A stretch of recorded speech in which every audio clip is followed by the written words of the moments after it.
Dear attendees, I would like to deliver a few messages you need to be aware of. For those who are in the hall, when there is a presentation delivered by foreign speakers, you may use a simultaneous device. You can listen Korean in channel number 1 and English in channel number 2. Coffee and drinks are ready at the lobby, so use your tumbler to have it.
더 늦기 전에 학교가 먼저 Schools stand up 시작합니다. first before it is too late. 2022년 학교 탄소 중립 실현을 위한 국제 컨퍼런스 기조 강연 세션 진행을 맡은 I'm today's 성균관 MC 대학교 교수 for 김범준입니다. 2022 반갑습니다. International Conference for Carbon Neutrality Implementation in Schools.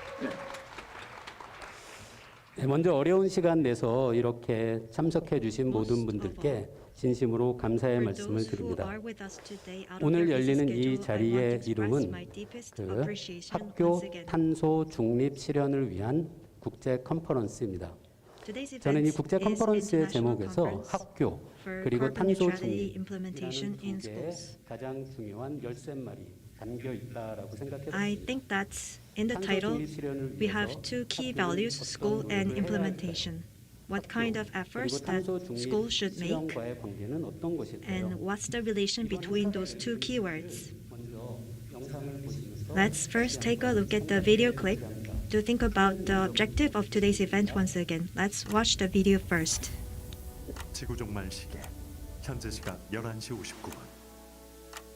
지금 이 순간 학교가 답합니다. 세상을 바꾸는 아이들의 실천. 이 미소를 오래도록 지켜줄 힘. 시간을 되돌릴 수는 없지만 우리는 시계를 멈출 수 있습니다. 탄소 중립 실현을 위한 교육. 더 늦기 전에 학교가 먼저 시작합니다. 예, 이 동영상 혹시 TV로 Some of you already watched this via TV. 탄소 중립 실현은 The realization of 아이들의 carbon neutrality has the power to stop the clock moving toward the end of the earth. 이번 국제 컨퍼런스의 시작을 In the 여는 keynote 기조 speech 강연에서는 sessions, we invited speakers who are going to speak out how this power will be exerted. 여러분들께 역설해 주실 강연자들을 모셨습니다. 첫 번째 기조 The 강연 first 발표자는 presentation is prepared 대기과학자 by air scientist 조천호 Professor 교수님입니다. Jo Chun-ho. 조천호 교수님은 He was the former president of the National Institute of Meteorological Science and is a special professor at Future Human Science School of Gyeonggi Cyber University. And also, he had written Blue Sky book, and he had tried to exert the risk of climate crisis. Please give him a big round of applause.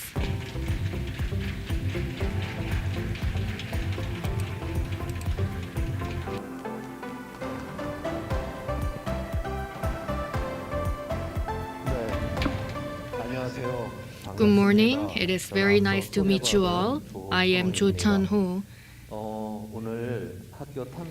Today, we are here to have a talk about International Conference on Carbon Neutrality in Schools, and I am very honored that I have the opportunity to speak about my opinion. So today, I would like to talk about great acceleration, and climate crisis is in a risk in a very fast speed. So in course of responding to climate crisis, what should we do?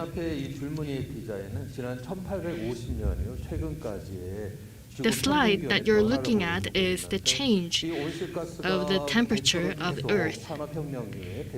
Greenhouse gas emission had been increased since a few years ago, and it had accelerated, and now we are witnessing the increase of temperature. Then, now we are in a climate crisis, and what is the reason? What is the basic reason of this climate crisis? Right now, we are having a great economic development and growth.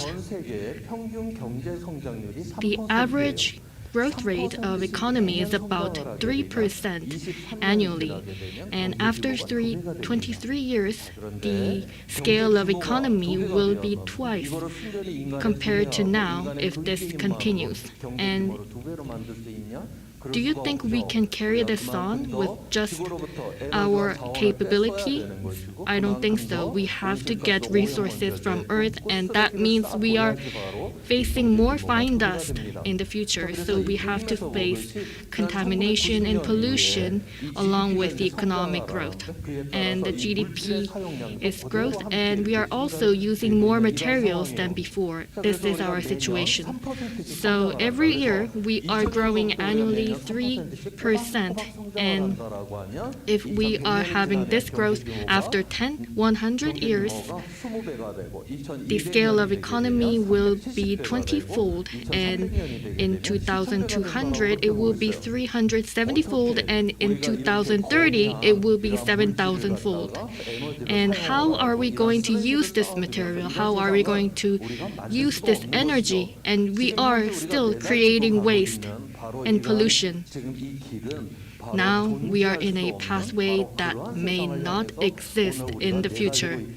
We are running toward that future right now. So Earth is limited. In this limited world, we are trying to grow ever before. That means the Earth will become the subject at the end, and it will start attacking us eventually. So we are now in an Earth crisis, and climate crisis is the representative crisis that we are facing. And recently, the temperature of the Earth is increasing rapidly. And if you look at the global temperature variation over the last 2,000 years, it had been accelerated. By burning fossil fuels, the increase of the temperature is about 1.5 degrees Celsius. And we don't see this crisis with our bare eye. But if you look at the temperature, and if you look at the graph, and if you see the acceleration of the temperature increase, there is a huge change. There can be a glacial age and non-glacial age, and we are still living in a cycle of the Mother Earth. So 1 degree increase in 1,000 years is normal, but in 100 years we have increased more than 1 degree Celsius. And this is changing the climate. And what happens if the climate changes fast? This means extreme weather events are happening more often. Now you are looking at disaster caused by global weather. And for 40 years, since 1980, there are a number of disasters caused by global weather, and in 2019 there are about 800 extreme weather events happened. The average temperature just rose just 1 degree, but we have more number of the events that are caused by extreme weather, and this will eventually lower the quality of our life. This means we may have to face a major crisis. I have just told you what happened in the past and what's happening right now. Now I will going to tell you about the future. This shows the IPCC 6th report, and this shows the temperature change starting from 1950 to 2100.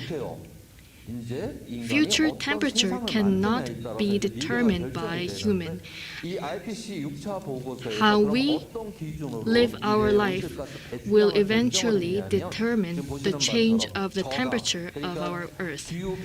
So we have to reduce greenhouse gas. And are we really committed to reduce the gas that we are emitting? And can we get used to the changed conditions and changed rules? And this is the SB5 scenario, and we try to get used to the changed life, but we cannot drastically reduce the use of fossil fuel. So if that happens, we are expecting the temperature to grow about 5 degrees Celsius. And if you look at the green one, it is not about the decrease of the temperature or increase of temperature. And this is about about people who are not changing their life pattern because they are worried about the climate crisis. We want to live a sustainable life, and we have to follow this scenario. We have to reduce the rise of the temperature in the future less than 2 degrees Celsius. This may be our only last hope. However, after we, human beings, first lived, we had gone through many troubles, many disasters, wars, global financial crisis, and also pandemic. So climate crisis may be considered as another crisis, another difficulties that we may overcome. But this is a whole new risk that we are facing because climate crisis is irreversible. All the risk that we used to have, all the difficulties that we used to have, we have overcome those crises. But climate crisis, you cannot overcome this. Last few years, we lived a stable life. So we have enough food for 8 billion people, and climate crisis is oxidizing ocean. Climate crisis is making low crop yield. And if we continue our life pattern like this, the earth will go into a valley of hot earth. And if we go into this hot earth, we won't be able to come back from this. Let's say there is a North Sea. Of course, there's ice upon, and when the ocean is heated, then the sunlight will come to Earth, and that will melt the ice, and that will increase the amount of Black Sea in Northern Sea. This has nothing to do with greenhouse gas emission from human. This is about by just the movement of Earth and the climate itself, we are facing the valley of hot earth. Let's say I put my microphone near the speaker. Even though I don't make any sound, the sound will be amplified and people will suffer from a high noise from the speaker. And this is what's happening to the climate right now. So right now we are changing the climate by burning fossil fuel, but now Earth is capable of make change by itself, and we can stop this trigger. And let's say if we fall into this hot earth valley, this means that we will have small amount of water and small amount of food, and this cannot be resolved just by using less fossil fuel from now on, because if you are fallen into this valley, the earth will amplify its effect, and then we won't be able to come back from this valley. So what shall we do if we want to avoid this valley? By 2050, we are planning to reduce the temperature rise less than 1.5 degrees Celsius so that we can avoid this hot earth valley. And this is the number, 1.5 degrees Celsius. This shows the CO2 CO2 emission, and if it goes up and up, greenhouse gas emission will increase, and this means no hope in the future. So this graph should go down. We should make carbon neutral, carbon neutrality, if we want to have hope. This is after 1970s, and this shows the growth of GDP, and this also shows CO2 emission. If GDP grows, we are using more fossil fuel and we are emitting more CO2. The civilization that we have built is based on fossil fuel, so this was inevitable in the past. But if we want to make carbon neutrality, if we want to realize carbon neutrality, we have to reduce the amount of use.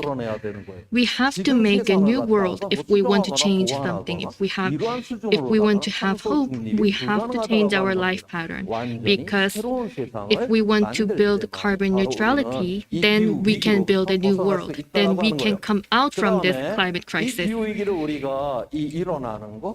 And how climate crisis is happening and how we respond to climate crisis has a inequality between generations. Here we can think about the education. Here is the global mean temperature rise, and on the bottom it is 1.5 degrees Celsius, and right next to it is 2.0 Celsius, and each country is based on Paris Protocol. We are committed to reduce the carbon emission. And if we keep this promise, we may be able to limit the temperature rise under 3 degrees, not to 2 degrees, 3 degrees. People who were born in 1960s are expected to live until 2030, and people in this box are expected to live by their 80s. So people who were born in 1960s, they are not affected by the climate change. They are less exposed to climate change and events related to the climate change. But what happens to the younger generation? The policies that we build right now will determine what they will face in the future. So if you look at the graph on the right, this shows the difference between generations. So if you are young, if you are very young, you are highly exposed to heat wave in the future. So people who were born in 2020 are more likely to be exposed to heat wave almost 7 times than people who were born in 1960s. And if the temperature goes up by 2 degrees Celsius, this ratio will also differ, so it will be about 6 times more exposure compared to the older wave. I just mentioned the heat wave, but this also applies to drought, flood, and if you're younger, you are more exposed to this weather event. And what kind of policies that we apply, policies that we make, will determine the future of our younger generation. So what we do now will be important to our younger generation. In this inequality between generations, we are trying to reduce greenhouse gas emission. This is the amount of carbon dioxide that can be emitted in a lifetime by year of birth. So, blue shows 1.5 degrees, red is 2 degrees. So 지금 만약 우리가 1.5도를 If 막는다라고 하면 the 지금 temperature rise is about 1.5 degrees, then the younger generation will not be able to emit greenhouse gas compared to their grandparents. And fine dust is a huge issue in Korea. This fine dust react with sunlight, and most of them are destroyed during a daytime. If it goes longer, it will take about 5 more days. So fine dust is only for our generation, and this is jeopardizing our health only. But what happens with greenhouse gases? This greenhouse gas never goes away. This will stay with us 100, 10,000, even 100,000 years. We have enjoyed the use of fossil fuel for a long time, and this is the result. This greenhouse gas will never go away, and this will be stacked in Earth, and this will be delivered to our next generation. 결국 오늘날 이 And 온실가스라고 if this 하는 거는 happens, 이 기후 위기라고 하는 거는 바로 이 위기를 greenhouse 일으킨 gas 그러한 세대하고 and 그다음에 이 climate 위기를 갖다 뒤에서 crisis 감당하고 처리를 해야 되는 is 세대가 틀리다라고 created 하는 by 이러한 세대 간의 older 정의 generation, 문제가 이 안에 또한 and 있습니다. this should be 그다음에 this are 우리가 going 이제 to be 어차피 이 기후 this is going to be 변화가 resolved 일어나서 by 이제 younger 그 generation. 결과에 대해서 우리가 So we 적응을 have 해야 to 돼요. face with the 우리가 consequences. 보통 We 이제 have to 적응을 get 한다 used to the 그러면 홍수가 났다. consequences. 이 기후이기 And 때문에 홍수가 났다 let's 그러면 say there's a flood 우리가 뚝이 caused 없어서 by 홍수가 났으니까 climate 뚝을 열심히 crisis. 만들어야 되겠다. Then 가뭄이 들었어요. why don't 그렇게 we 되게 make 되면 이게 a 저수지가 없고 댐이 없어서 이제 with 이런 infrastructure 기후 위기가 that can 일어났으니까 prevent 저수지가 댐을 만드는 the 그래서 보통 적응이라고 하면 이런 damage 기간 시설을 from 갖다가 this 구축을 하는 걸 weather 의미를 event. 하죠. 그런데 But 이 연구 결과에 의하면 according to 그러한 the 어떤 research 기반 result, 산업, 기반 기반을 infrastructure 갖다가 구축을 building, 하는 것보다 installing 교육에 투자를 하는 것이 바로 기후 적응에 infrastructure 훨씬 더 효과적이다라고 하는 것을 is 이 not that 논문에서 much 지금 이야기를 해주고 effective 있습니다. compared to the 그래서 education 여기서 아까 investment. SSP1이라고 하는 건 앞서 이야기를 했던 This 지속 가능한 그런 SSP1 사회죠. 이거는 is 교육에 엄청나게 이 about 적응하는 sustainable 이런 교육에 society 엄청나게 that 투자를 하는 we 경우를 want 말합니다. to achieve. 그다음에 SSP And 시나리오는 SSP1 아까 means that we 저감도 하지 invest 않고 a lot 적응도 하지 않는 to 이런 사회를 말해요. 이러한 사회 the 속에서 sustainable 당연히 society. 이 교육에 And 있어서 이 교육이 SSP2 동행과 관련된 means 이러한 투자를 no 거의 하지를 investment 않겠죠. for 자, sustainable 그랬을 경우에 society. SSP1 In that 시나리오에서 case, 지금 in 이제 SSP1 우리가 scenario, 물에 의한 피해, 뭐 가뭄이나 홍수에 의한 there can be 피해가 flood, 일정하다라고 or 이제 there can be a 가정을 drought, 해놓고 and 우리가 there can 그 be a 실질적으로 저런 적응 normal 정책을 number 열심히 of 하는 cases that 경우에는 may 바로 happen 이 caused 사망자 by this 숫자가 많이 drought or 줄어든다라고 flood. 하는 걸 보여주고 있습니다. And the more 그래서 you invest 이 to 물에 의한 이 피해를 sustainable 10% society, 올렸냐, 20% the number 올렸냐에 of 따라서도 death 이렇게 보게 casualties 되면 이제 may 저걸 decrease. 점선으로 이제 표시를 했는데 And 이게 this 10%, 20% dots 는다 and this 해도 graph 그게 is 크게 showing 사망자가 늘지는 않아요. the 그런데 SSP3 result. 시나리오 전혀 Let's say 우리가 적응을 하지 SSP 않는 그다음에 이런 3 교육에 scenario. 기후 위기 This 대응을 means we are 투자를 trying to 하지 않는 adopt 이러한 to 사회 this climate 속에서는 crisis. 지금 We are not trying to 이 make any 지금 이 investment for this 피해자라고 climate 하는 crisis. 것이 10% Then 이게 this 물에 means 의한 피해가 the 증가를 하냐, damage will 20% increase. 증가를 하냐에 따라서 So 사망자 수가 SSP3 급격히 저렇게 may 증가를 하게 be 됩니다. linked 그래서 to 바로 오늘날 이 교육이라고 10% 하는 more 것이 바로 deaths or 기후 위기 적응에 20% 있어서 more 가장 damage. 싼 돈으로다가 가장 효과가 So 크다라고 if we 하는 want to 것을 deal 바로 with 여기서 이야기를 해주고 climate 있어요. crisis 자, in a 이렇게 이제 cheapest 우리는 way, 기후 위기 education 대응에 있어서 can 이런 세대 간의 be 이런 the best 이야기를 way 했고, to 오늘날 deal with the 그러면 climate 이 기후 climate 위기는 crisis. 맨 앞에 보여드렸거든요. 우리는 완전히 지금까지 Like I have 살아보지 shown you 않았던 새로운 before, 세상을 이제 we 만들어야 are 되는데 going to build 바로 a new world. 오늘날 이 지구는 물질적으로 지금 유한한 세상입니다. We are living 유한한 세상. in a 이제 더 이상 limited 인간의 world. 무한한 욕망이 더 이상 이제 We 달성될 are 수가 having, 없다라고 하는 we are 거예요. using limited 바로 오늘날 material, 기후 위기 so 교육이라고 we 하는 건 cannot 바로 just 물질적 want 유한성, and want 그다음에 and get 인간의 more and 무한한 more. 욕망이라고 하는 게 We 달성될 have 수 to 없다라고 limit 하는 것이 our desire 바로 to 기후 have 위기의 가장 more. 핵심이 되어야 And 된다라고 this 하는 should 것이고요. be the 자, essence 우주로부터 of the 들어오는 education 유일한 of 에너지는 environment. 지금 이 태양 에너지 하나밖에 없어요. 저 태양 We only 에너지로 have this 공기를 solar 보존하고 energy. 그다음에 This is our 저 soul 햇빛을 energy 갖고서 광합성을 resource. 해갖고 that we can use. 모든 생태계야. 이 80억이라고 하는 사람들이 지금 먹고 살고 있습니다. Because of the solar energy, 이 햇빛이 life 들어오기만 하고 is happening, 나가지를 않는다. and we 이렇게 되면 breathe 지구는 and we 지구적으로 live 끓겠죠. in this 그런데 earth. 사람들이 이게 이제 그래서 But 들어온 양만큼은 반드시 우주로 나가줘야 되는 certain 거예요. amount 지금 of 사람들이 sunlight, 배출한 certain amount 온실가스가 of 우주로 solar 나가려고 energy 하는 열을 갖다 will 못 come to 나가게 Earth, 잡는 and 거예요. then this should go back to universe. But because of greenhouse gas emission, some of the energy are stuck in the Earth, and it is similar to the amount of nuclear bomb in Hiroshima.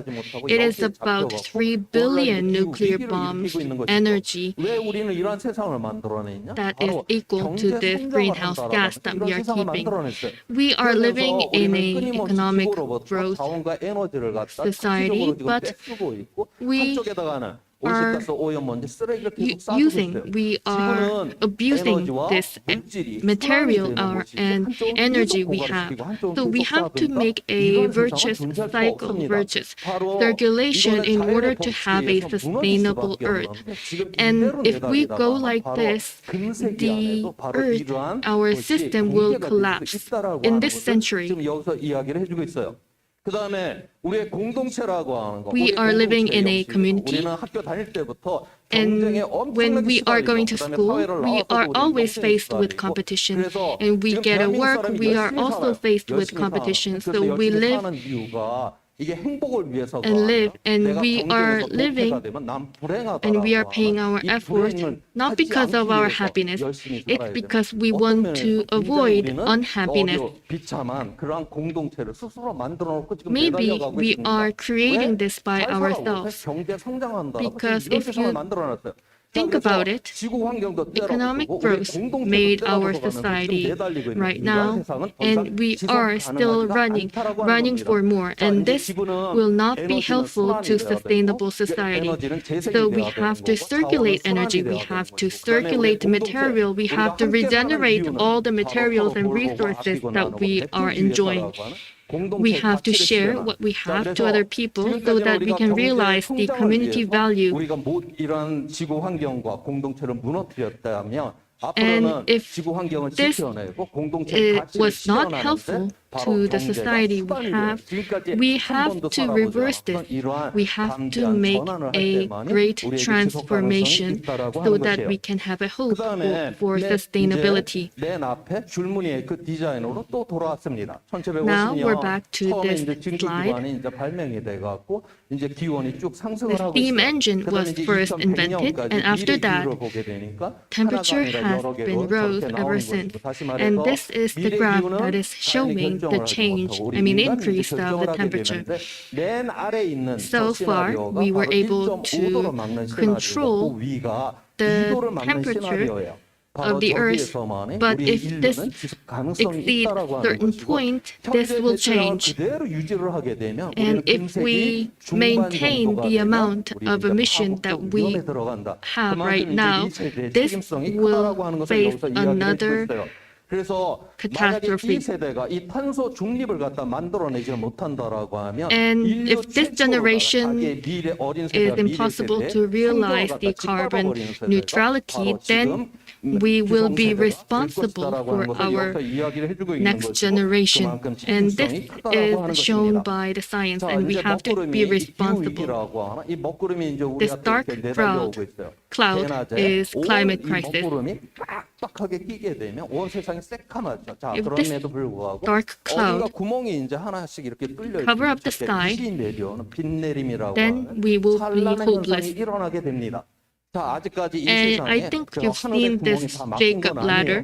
지금 저런 찬란한 빛이 내려와 We still 지금 이런 have this 상황이 됐어요. Jacob 다시 ladder. 말해서 우리 인류의 역사를 이렇게 보게 되면 And this 우리 is the 인류는 hope that we 이러한 may 어려움 have 속에서, if we 위험 change 속에서 새로운 something. 세상을 갖다가 Historically, 만들어내고 극복을 human 했던 그런 beings 역사를 had 갖고 있습니다. always 단 overcome 한 번도 difficulties 이렇게 배부르고 편했을 때 새로운 세상을 만든 and 존재들이 hardships. 아니에요.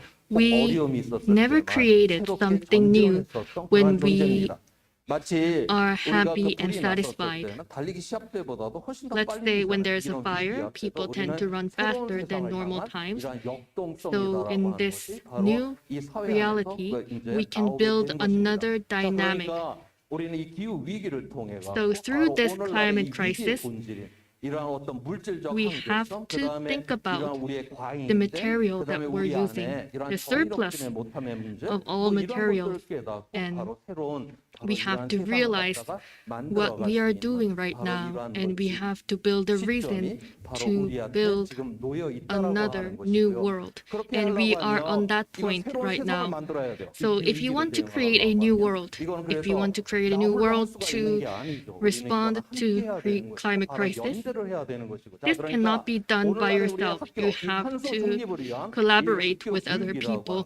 바로 아이들이 이러한 경쟁으로부터 좀 So school 벗어나서 education 바로 연대를 할 수 있는 이러한 힘을 have 키우는 이 to 교육만이 바로 make 오늘날의 이 student 위기로부터 to 극복을 하고 capable 새로운 of 세상으로 우리를 grow 내달려가게 into a 하는 person 바로 that 그러한 것이 될 is 것이라고 저는 그렇게 capable 보고 있어요. of work 자, together. 이 기후 위기는 So this 이때까지 climate 인류가 crisis, 경험했던 모든 위험들은 다 눈앞에 보였던 위험들 아니에요. I mean, 우리는 compared 눈앞에 to 보이는 위험에 other 대해서는 우리 risks 인류는 that we 굉장히 had 즉각적인 반응을 하고 in the past, 굉장히 빨리 이런 것들을 we cannot 극복해냅니다. see 자, climate 그런데 crisis 기후 위기는 지금 with our 눈앞에 보이는 eyes. 위험이 아니에요. 만약에 우리가 We 이 기후 cannot see it. 위기다라고 하는 것, 눈앞에 보이는 위험이 아니기 때문에 바로 Because 이거는 it is 교육을 통해서 invisible 인식을 right 해야 now, 되는 we 것이고 have to 바로 let 이러한 교육을 people 통해서 to 우리가 이 acknowledge 문제를 갖고 climate 해결을 했다. crisis 그렇게 through 되면 우리 education. 인류는 한 단계 도약을 And 하게 if 되는 this 그런 can be 놀라운 realized, 한 단계 도약의 그런 상태에 then 갈 수가 있다라고 하는 we 것입니다. may have 이제는 another 우리 인류는 눈앞에 보이는 possibility. 위험뿐만이 아니라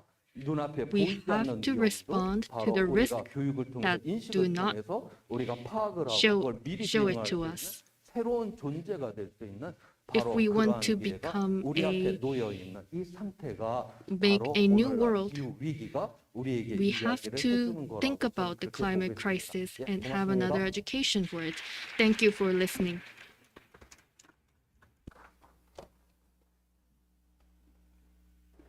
예, 열정적으로 강의해 주신 조천우 교수님께 다시 한번 박수 부탁드립니다. Once again, thank you for your great presentation. Let's give him a big round of applause. 시간이 조금 있습니다. We have a little bit spare time. 중에 So for those who are attending here, after listening his presentation, if you have any questions, you can feel free to raise your hands and ask questions now. 교수님 강연을 들으면서 While listening to his lecture, 경제 성장을 가정한 인류의 미래는 the future of 가능하지 않다. us, based on the incessant growth, 지속 가능한 인류의 is not 미래를 위해서 promising. 우리가 지금 And for the future generation, we need to make changes right now 함께하는 연대의 노력, and collaboration with all people and 지속 가능한 importance of education. 정말 중요하다. I think those values are really matter to make a brighter future for us. Do you have any questions? 제가 대학에서 수업을 하긴 하는데요. I also 제가 시키거든요. Teach students at 저기 손 드신 분 계십니다. university. There's one person who asked question. 안녕하세요. 서정고등학교 교사 Good morning. 허진숙입니다. I am Hojin Suk from 박사님 Sojangho 말씀에 깊이 감명받았고요. High School. 학교에서 I am very 환경 교육을 impressed 하고 with your 있지만, lecture. 한계가 I am 굉장히 also 많다고 educating 생각을 했는데, students with the 박사님께서 environment. 이렇게, 교육의 대전환을 통해서 Through this 아이들을 great 기울여 주시고 transformation, 해결하지만 you 해결하시고 have 하셨는데, given us the 지금 motivation 현재 that we have to 우리나라에서의 educate 학교 our 행정 children. 교육의 실정을 어느 정도 알고 계신지, How much do you know 박사님이 about 생각하시는 Korean 학교 education 산업 related 균형이 to 필요한 environment? 데에서 학교에서 And 환경들이 for 어떻게 carbon 이루어져야 neutrality, 될지 what is your 박사님 suggestion 생각을 at schools? 듣고 싶습니다. I want to know your opinion. 이 교육의 전문가는 아니고 학교 I am not 현장도 the 잘 expert 모르고요. 다 of this 몰라요. education, and 모르는데 I don't know what's happening in grade 오늘날의 이 school. 기후 위기, 그다음에 이거는 뭐 꼭 학교 현장이야. Climate crisis does not apply to schools only, because we have to know the reality to respond to something. 이게 그렇게 되면 결국 If that 우리는 happens, 그런 파국으로 그냥 설설설서 그냥 또 들어가야 We 되는 will 거예요. be led to 이 톤베리라고 catastrophe. 하는 이 소녀의 그런 메시지가 위력을 발휘를 했던 거는 Tumbel's message was very powerful was because she said that becoming a great person is meaningless. Because even though I become someone who is very great, if we are still in a climate crisis, it will be meaningless. So she said she wants us to build a safe world. The future we are facing is very dangerous, very risky, and we cannot change anything here. So we are right next to the crisis, and so what we should do to change something, we have to consider what we can do. We have to consider, I mean, if you are considering the reality too much, you won't be able to do anything. So this is not about modifying or adjusting your as-is situation. It is about how we change things greatly, changing the direction. So in this point, you can be creative, and this may lead to a solution.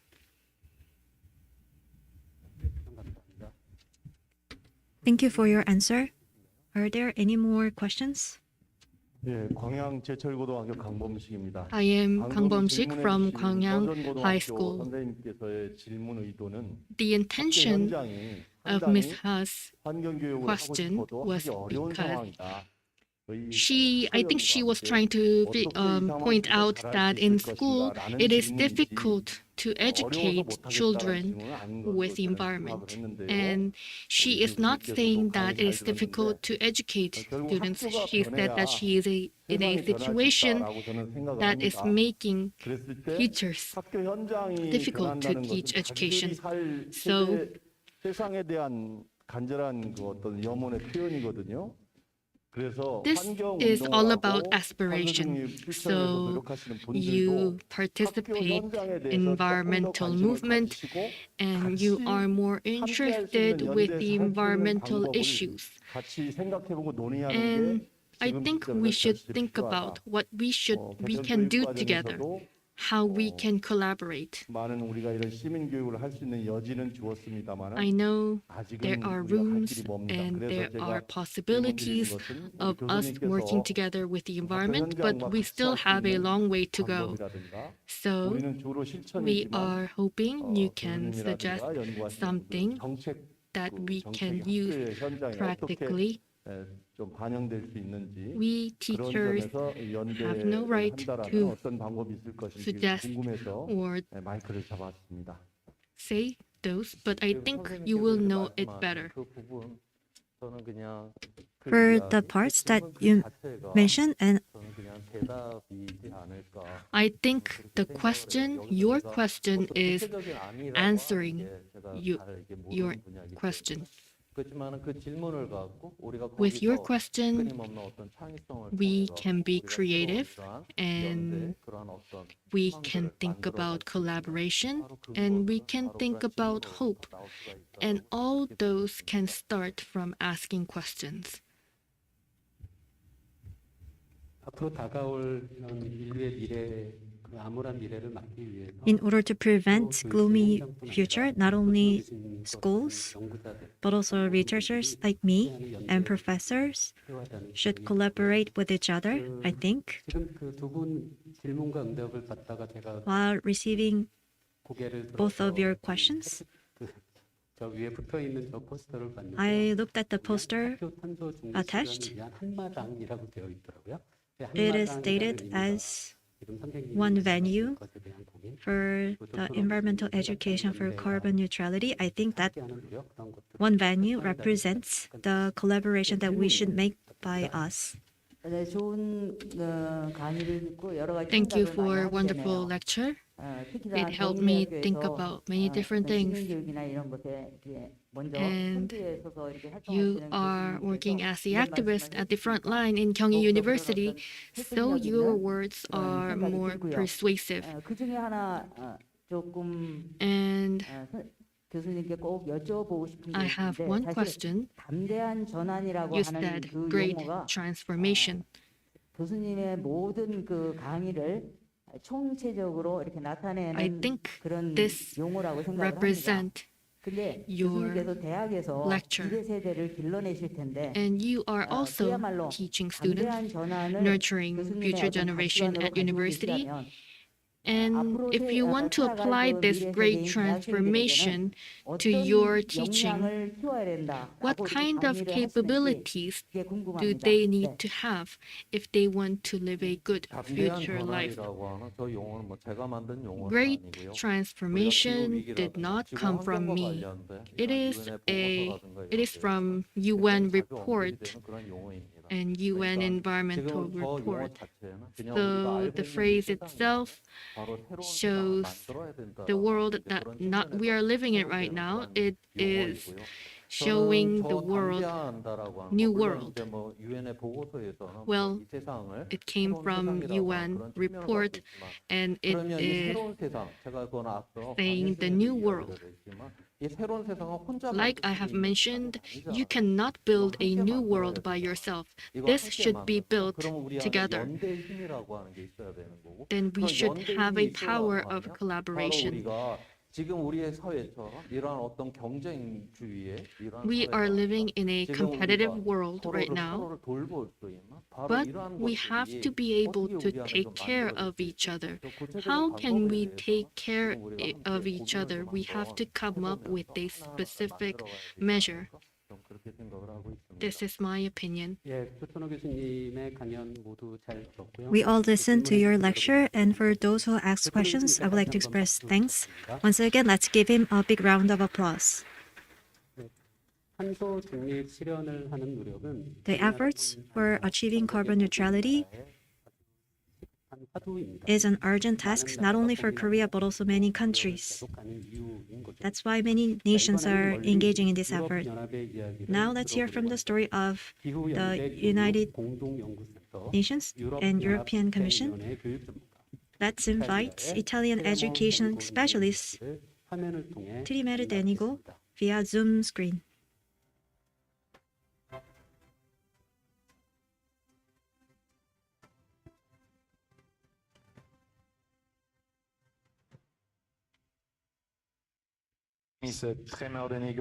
안녕하세요. 저는 프랑스에서 유럽연합에서 Okay.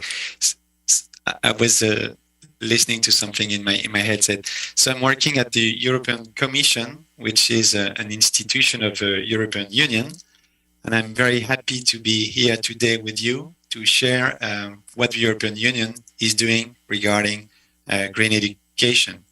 As a matter of fact, collaboration and sharing of knowledge and information is at the very core of the European Union project. So I'm very glad to explain what we're trying to do in the European Union concerning education and climate change. So let me share with you my presentations. I've got a few slides to explain.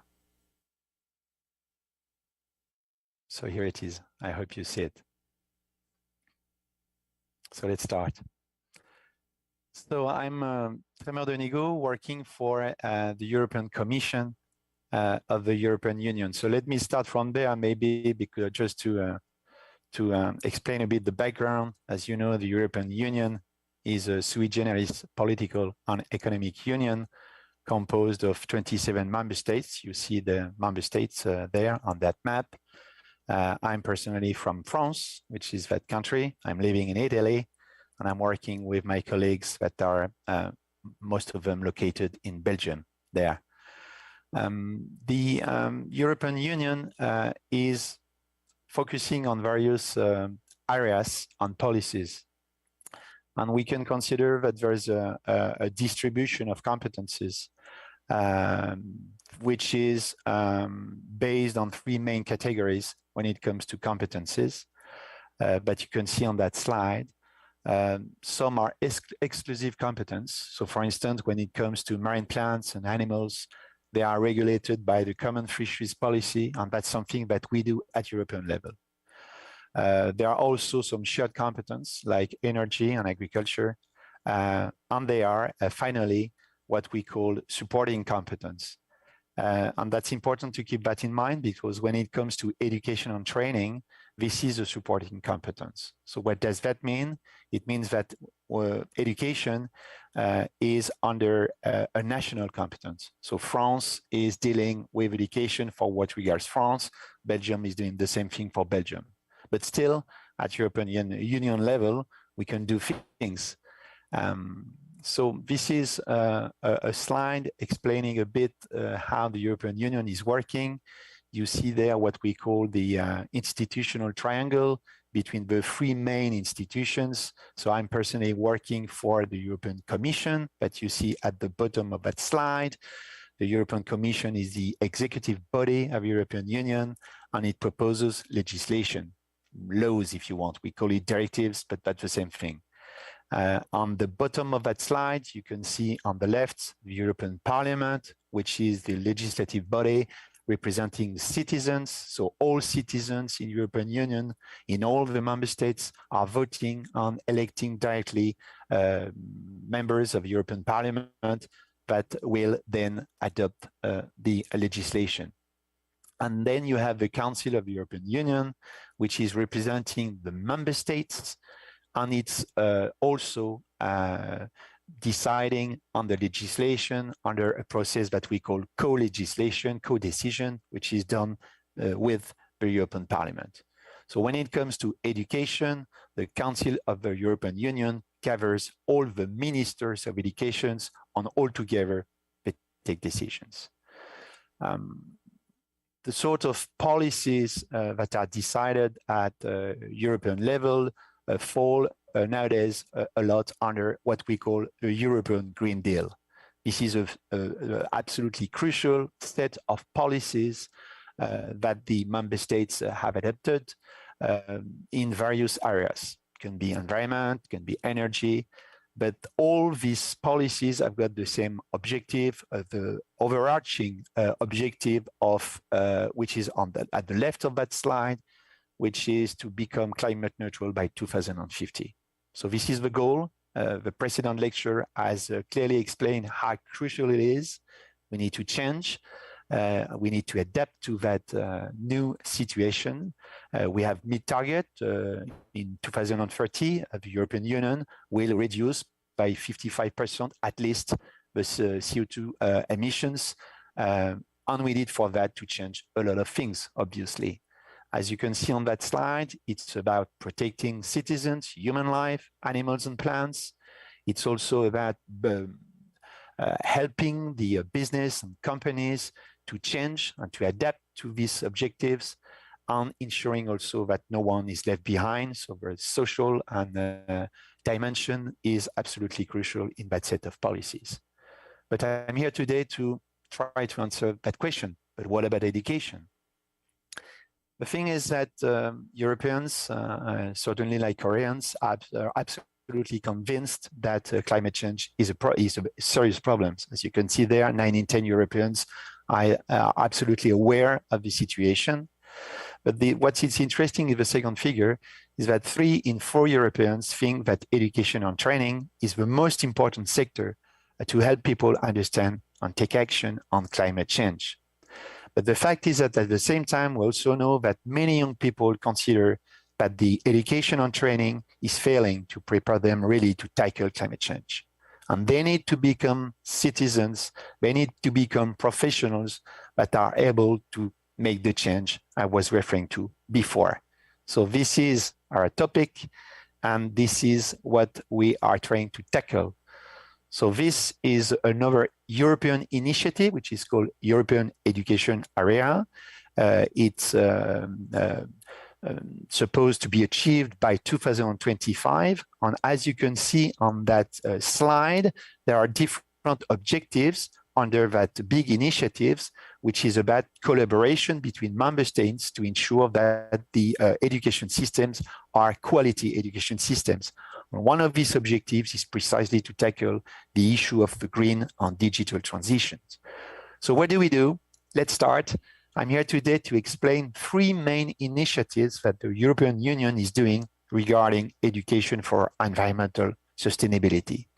The first one is a policy tool, an instrument that will give the possibility to member states to try to strengthen their capabilities regarding education for environmental sustainability. The second tool is a more methodological and technical tool, which is a competence framework. And the third tool is a community of practice to focus on action and to co-create some very concrete solutions. So let's start with the first tool, which is a proposal for a council recommendation. So you remember before what I explained is that the Council of the European Union, representing the member states, can adopt some laws, and it can also adopt these recommendations that are things that are commitments to have common objectives around a given topic. On that case, that recommendation is on learning for environmental sustainability. So that proposal has been drafted by the European Commission, and you can see on that slide what has been done last year. There was research and studies at the beginning, and then workshops with experts that have been organized on a public survey. We'll say a couple of words on that in a few seconds. And then the recommendation was drafted. It has been adopted by the European Commission 2 months ago, and it is at the moment when I'm speaking being revised by the European Council and should be adopted in the coming month, maybe May or June. So what it is about? The key concept in the proposal of the recommendation is to, on the left, as you can see, to see how education can correspond in a way or respond to the challenges of the green transition and respond to the Green Deal, European Green Deal, as was referring to before. It's also about building on progress because we are not starting from nowhere. There are a lot of things that are already happening, that are already being done by member states or a lot of other actors. But we've got to build on that progress to be sure that education for environmental sustainability is fully embedded in the education system. It's also about harnessing the potential to see how that green education is connected to our education agenda. We started from there, a definition of environmental sustainability to support learners of all ages to acquire the knowledge, skills, and attitudes. So 3, of course, absolutely key words there. And I will say a couple of words about that later on. I was saying before that to prepare that council recommendation, there was also a public consultation that was organized in 23 languages. As you know, the different member states of the European Union have different national languages. So when we're doing such a consultation, we've got to do it in all the national languages. And we asked 10 questions to the European citizens, and it's interesting to see what they answered. So the key themes that were covered by this consultation are these ones.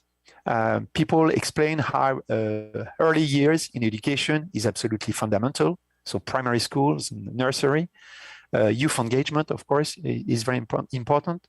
As you can see on the left, and I already said something about it before, there are much progress already. There are a lot of schools and learning centers that are developing some excellent initiatives regarding education for environmental sustainability.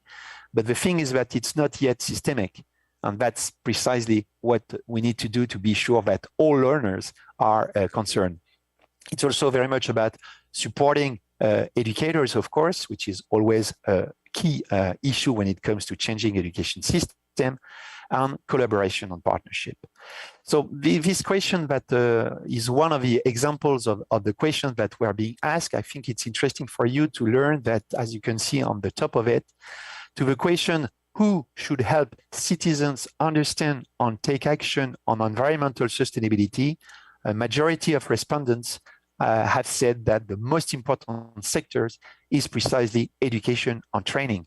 So it's clear for people that we have to mobilize the education community to tackle the issue of climate change. Another interesting question, and this is something that will certainly interest a lot of teachers, when it comes to learning for the environment on sustainability, which of the following are needed? So there were, as you see, 6 proposals. On the first one, the majority of respondents have said that it's very important to foster experiential learning. As you can see there, more practical hands-on ways to learn, including learning outdoors. So it's very interesting to think that it's not just that we need definitely to foster learning for the environment because of the situation we're facing that was explained in the precedent lecture. But it's interesting to see also that by developing learning for the environment, we might have also to change the way we're teaching, but change the way we are learning. And that's something which is very important. Lectures are interesting. What I'm doing at the moment might be interesting, but we can't just rely on that sort of teaching, for instance, when the teacher is speaking and the students are listening. So the objectives of the recommendation were this one.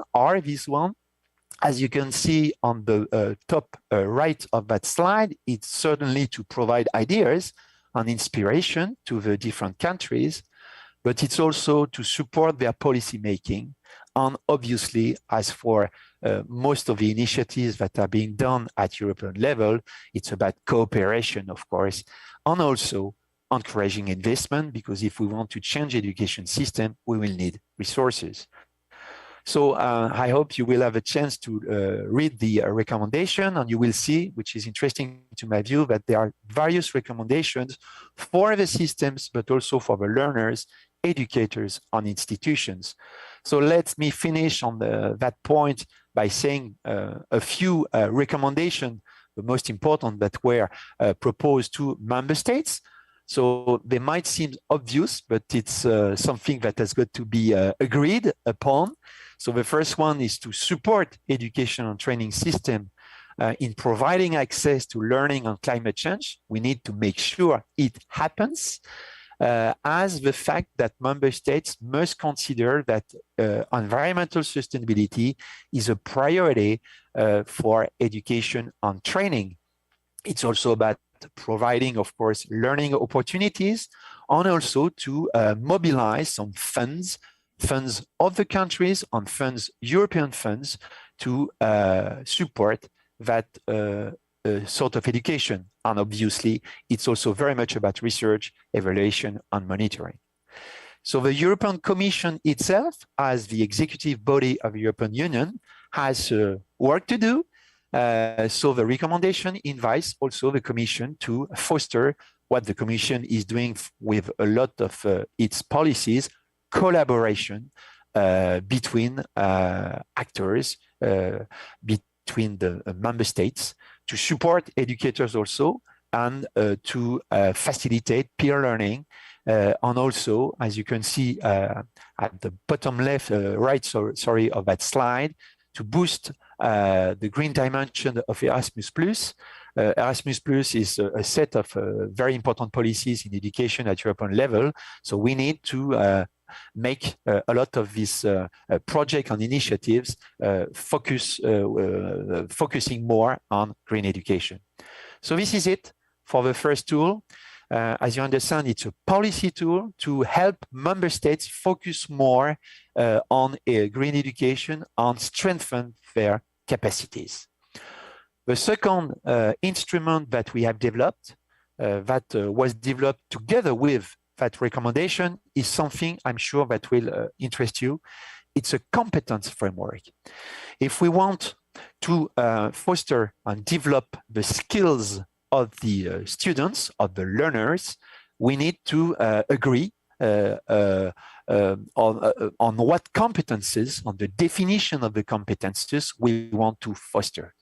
So that European Sustainability Competence Framework is about that. We call it Green Comp. So the work started from a working definition we have to be sure that we understand sustainability the same way, and also sustainability competence. So as you can see there's a definition, interesting one. Sustainability competence empowers learners to embody sustainability values, embrace complex systems in order to take our weakest actions that restores and maintains ecosystem health, enhances justice, generating vision for sustainable futures. So it's a lot of things, of course. So how do we make sure that learners at schools or out of the schools develop these skills? So that's in a nutshell what the Green Comp, the European Sustainability Competence Framework, is about. So as you can see on that slide, the quarters of that circles with colors are the 4 main competence areas that this competence framework proposes. And within these competence areas, you've got for each of these areas 3 competencies. So it means in total 12 competencies. So the first competence area is about embodying sustainability values. So values, and you got 3 competencies. The second one is about more the complexity in sustainability. So here come systems thinking, problem framing. The third one is on acting, so focus on action for sustainability. And the last one on vision, envisioning sustainable futures. For all these 12 competencies, we also have, with Green Comp, 180 statements that define for all the competencies the knowledge, the skills, and attitudes. We call it KSA, knowledge, skills, and attitudes for each competence. So let's zoom in if you want. I will skip that for now because I'm not sure I will have enough time. So this is, you see on that slide on the left, the same colors as precedently. These are the 4 main competence areas I was referring to before. On the second column are the 12 competencies, right? And then you have for each competence a descriptor. So let's take an example. If you check, for instance, the 2.1 systems thinking, to my view, a very important one, there's a descriptor that explains what it is. So systems thinking is to approach a sustainability challenge from all sides with a very holistic approach, to consider time, space, and context in order to understand how elements within and between systems interact. So then I will zoom in again, but before I will tell you this. This competence framework might, on the precedent slide, seem to be a bit complex with a lot of things in it. The most important thing for you to keep in mind is that these competencies are interrelated. And they are not sequential. So it's not a matter of importance or hierarchy between the competencies. They are all equally important. Another thing to keep in mind is that these 12 competencies are context dependent, which also means that if you want to use the competence framework, you can adapt, of course, and it has to be adapted to fit the local circumstances on the needs of the learners. So let me finish that part of my presentation on the competence framework by saying a couple of words on these KSAs, as we call it, so knowledge, skills, and attitudes. So the key thing there is what is at the center of that slide, is to understand that the competencies are a very dynamic combination of these 3 main elements: knowledge, skills, and attitudes. So I will finish by just giving an example. So you remember that among these 12 competencies, there was promoting nature So you see there again the definition of that competence among the 12 competencies of the competence framework. So promoting nature is to acknowledge that humans are part of nature and to respect the needs and rights of other species and of nature itself in order to restore and regenerate healthy and resilient ecosystem. So once you have that descriptor, if you want to understand better what you have to do and activate to promote such a competence, these are, for instance, 3 examples. There are more, but I didn't have room enough. So 3 examples of knowledge, skills, and attitude that can be activated to promote such a competence. So you see here, for instance, when it comes to knowledge, the learner should know that our well-being, health, and security depend on the well-being of nature. In terms of skills, one can assess his own or her own impact on nature and consider the protection of nature an essential task for every individual. And when it comes to attitudes, it's about caring about a harmonious relationship existing between nature and humans. So this is it. That competence framework is absolutely now published. It has been published in January. It's up to you, to all people who wanted to use it, it will certainly play a very important role in education, in evaluation, for instance, but also curriculum design. And we will focus this year on the possible implementation of such a competence framework. And finally, I will say a couple of words on the last, on third instruments on action that is being developed this year by the European Union. And it's something totally different. It's not anymore about having some sort of general agreement, common objectives, or having frameworks. It's about having a tool that gives us the possibility to focus very much on action.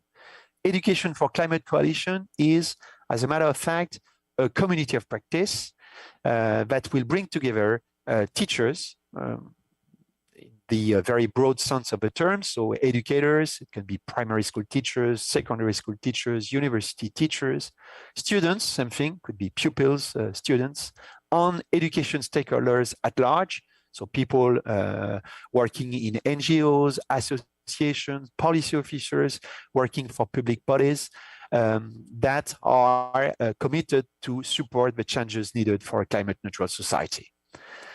That community of practice it's a flagship initiative of the European education area I was talking about at the beginning of my presentation.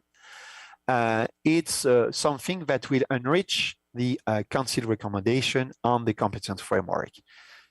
So how will it do this?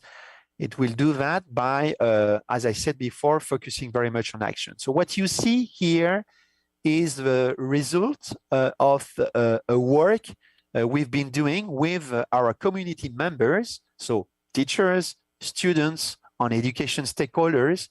We organized last year a lot of workshops and meetings and focus groups with them. And we agreed upon that common objective that you can see on that slide. So it's the common objective we have with that community of practice. As you can see at the the top of that slide, it's about developing European education capabilities to support the changes needed for a climate neutral society. So it might seem some very big words, but the interesting thing is to understand how we will do that. So the philosophy of the project is to have a very participatory approach in all what we are doing. And the second important aspect is what you can see at the bottom right of that slide, is to tackle fragmentation. It's something very interesting that has been repeated constantly by all the teachers and the students and education stakeholders we've been in contact with, that we have to break down a lot of walls, be it virtual or physical walls, that stop us collaborating. So that fragmentation exists between schools, it exists between individuals, teachers, it also exists between sectors, between domains.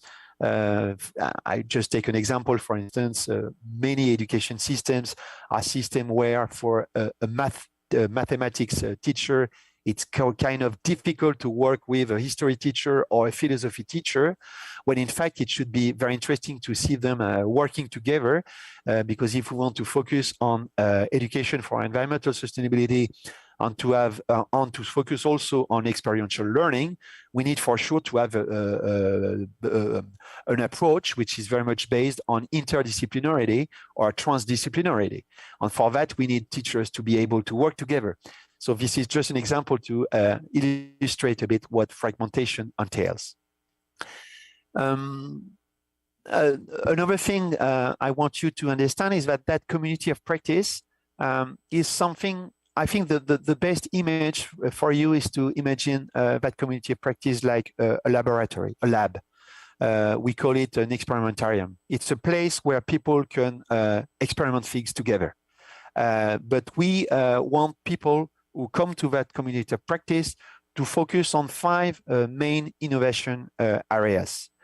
So they are kind of obvious. The first one, as you can see at the bottom, is about raising awareness. So one could say that it's something which is nowadays less important than before, because most of the people are quite aware about the key importance of having education for environmental sustainability because of the reality of climate change. But the reality is that we still have to raise awareness for sure. It's also about very much changing behaviors. How do we ensure that the learners can change their attitudes in order to change and be different in their daily life, as consumers, as citizens, as learners?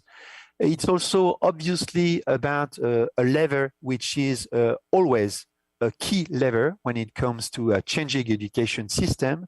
It's so about training teachers. UNESCO has made very clear with a very interesting international study that the huge majority of teachers are absolutely sure that they have to focus much more on education for sustainable development, which is the wording of UNESCO, but it's the same thing. But the thing is that half of these teachers feel that they don't have the skills on the knowledge to do that. So we need to support teachers. We need absolutely to support them. Another thing, of course, is about developing green skills and competencies. And the last one, which is certainly not the least important one, is to bridging education with science. So this is it. There's that community of practice as an online collaborative platform. I invite you to visit. You can see there the homepage of that website. And we have started the work with teachers, students, and learners. We are at the beginning of that process. And what people can do on that platform is what you can see on that slide. It's about exploring what your peers are, who are they, what they are doing, so that you can engage with them in a conversation. But the most important thing that this platform offers is the fact that you can engage in ideation and co-creation processes. So that's the key element of that community of practice, which is what we call participatory community challenges, that will give the possibility to the people that are engaged in that process to ideate and co-create some very concrete solutions. So it could be designing curriculum, it could be creating some massive open online courses, It could be about developing some hackathons or whatever, various actions that can be done. This is up to the community members to decide what they can do together. That community of practice will give them the possibility to better collaborate. So that's it. I invite you to visit that community of practice. You have there the URL of that website. And I thank you very much for that opportunity again. Thank you.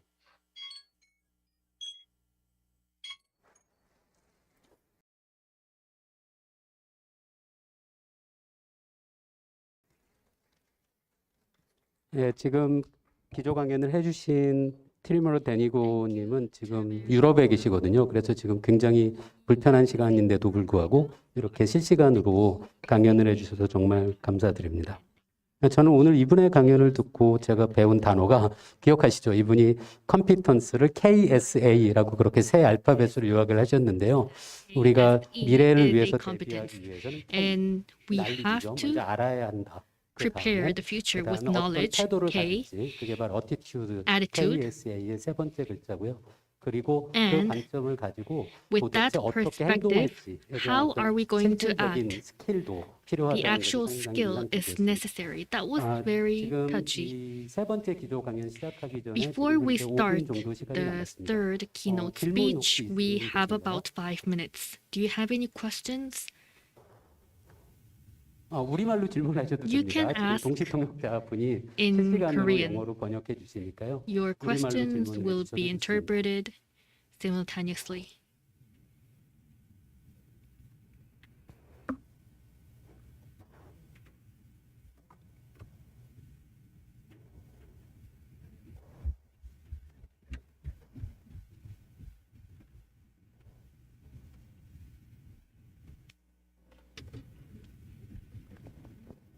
네, 교수님 강의 잘 들었습니다. 한국말로 Thank you for your 질문드리겠습니다. lecture. I would like to 한국교육개발원의 ask 강진영 questions. 연구원이라고 합니다. I'm Kang Jin-young, 발표해 주신 researcher. 내용 중에 Among your 그린 presentations, 컴피턴스에 대한 내용이 되게 흥미롭게 it was 다가왔는데요. interesting to 안 listen 들리신 것 about 같아요. green comp.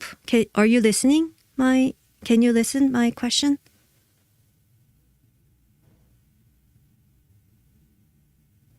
네. 그린 컴피턴스에 대한 내용이 되게 흥미롭게 For me, 다가왔는데요. green 네 가지 그 영역을 설정하는 것과 and also four 지식, areas, 기능, 태도를 설정해서 and by setting 네 가지 영역의 KSA, 위계 그리고 지식, 기능, 태도의 영역들을 어떻게 구체화하셨는지 조금 그 과정들을 And 질문드리고 I would like to 싶습니다. know 감사합니다. how did you specify the knowledge, attitudes, and skills, as well as the four areas of green comp?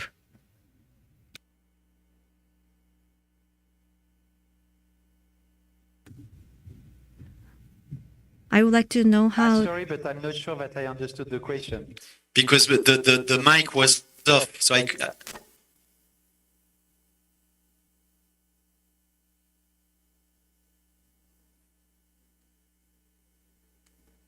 Maybe the translator can repeat the question. Sorry, I'm sorry about that, but I didn't hear it.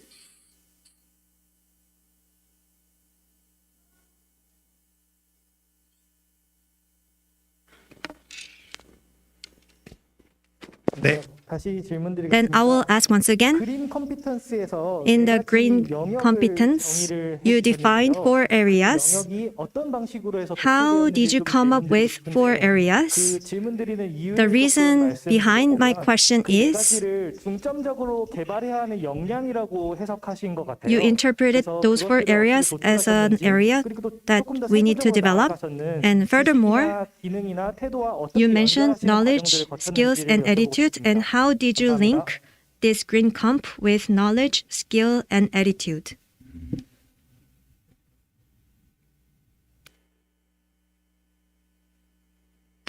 Thank you. Thank you.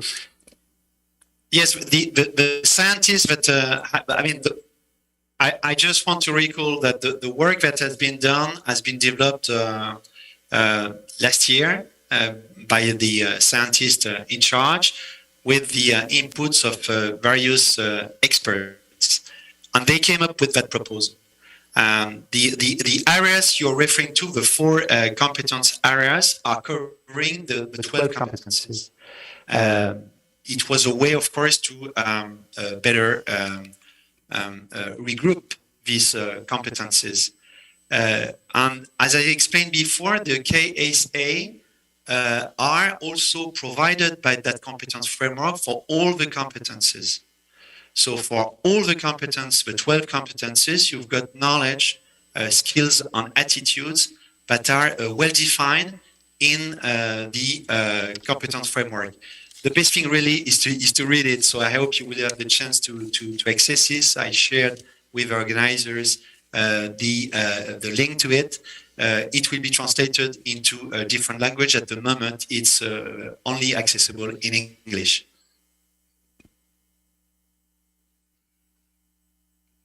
예, 답변 감사합니다. Thank you for your answer. 지금 시간이 거의 돼서요. 두 번째 Since 세션은 we are 두 running out 번째 of 기조 time, 강연은 여기서 마치고자 합니다. I will 예, 트레모 end 데니고 the 님께 second 다들 keynote 모두 다 speech. 큰 박수 Please 부탁드립니다. give Dr. big round of applause. 예, 이번 기조 강연 세션의 세 번째 강연자는 호주 디킨 대학교 Now we have third 과학환경교육과의 speaker for our keynote speech, and 피터 Peter White will give us 선생님을 the third 가르치는 keynote 분이라고 speech, 제가 and she 요약할 수 is a 있을 것 grade 같은데요. school 이분은 teacher. 과학과 환경교육 그리고 지속가능성, 환경, She is 그리고 interested in 기후변화에 대한 science, 교육, 이런 것들에 environmental 큰 관심을 education, 갖고 계십니다. sustainable development. 피터 화이트 교수님의 강연을 Now 우리 let's 함께 meet 들어보도록 하겠습니다. 큰 박수 부탁드립니다. Professor Peter White. Please give him a big round of applause.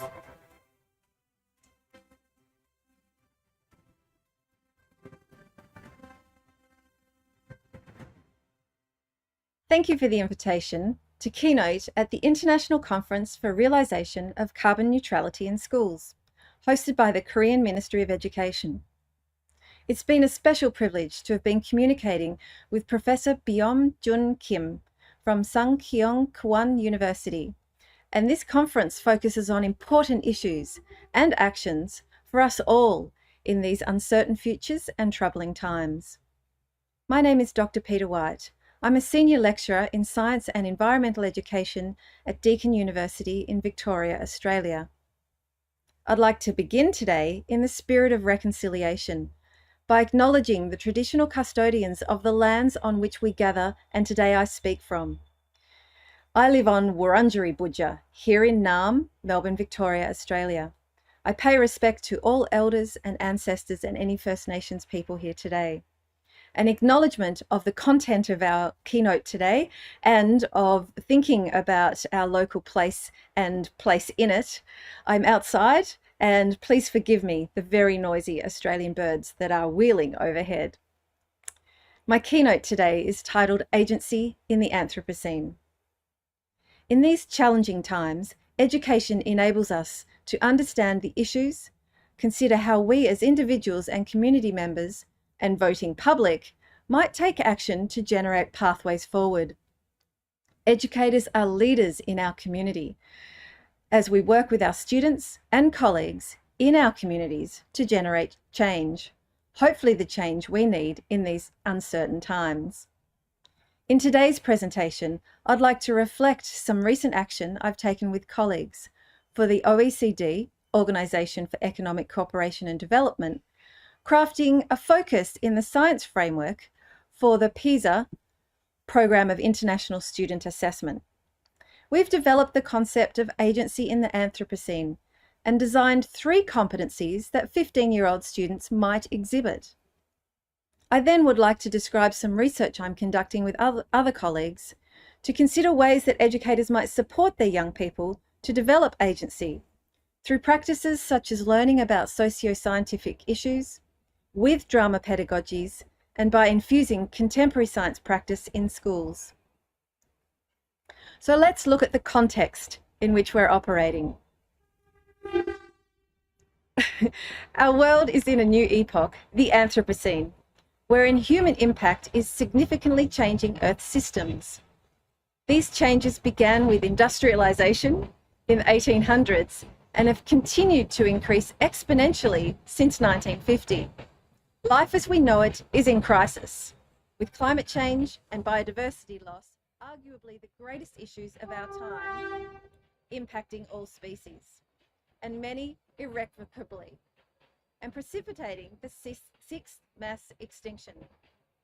Critically, many ecosystems and all regions have been significantly impacted by human activity and are experiencing widespread, rapid, and intensifying climate change. Human impact is driving the most profound disruption, climate change. Although our climate has been changing naturally throughout our planet's history, the 2021 report of the Intergovernmental Panel on Climate Change, the IPCC, unequivocally concludes that human influence has warmed the atmosphere, oceans, and land. Widespread and rapid changes in the atmosphere, ocean, cryosphere, and biosphere have occurred. It's in this context that the OECD, the Organization for Economic Cooperation and Development, is currently designing the science framework for the 2025 PISA Program for International Student Assessment. PISA, as you will know, is a standardized test that many countries employ to monitor their students' levels in reading, mathematics, and science. It's typically taken every 3 years, although there's an extra year before the next assessment due to COVID. PISA not only includes a cognitive test, but also a survey that explores current 15-year-olds' thoughts and values and their context for learning. The OECD commissioned an additional expert working group to work alongside the science expert working group to develop and infuse contemporary thinking about environmental challenges and consideration. The group we convened included me, and as well as Professor Martha Munro from the University of Florida in the United States, as well as Associate Professor Chris Eames from the University of Waikato, New Zealand, as well as Associate Professor Nicole Ardwin from Stanford University in the United States.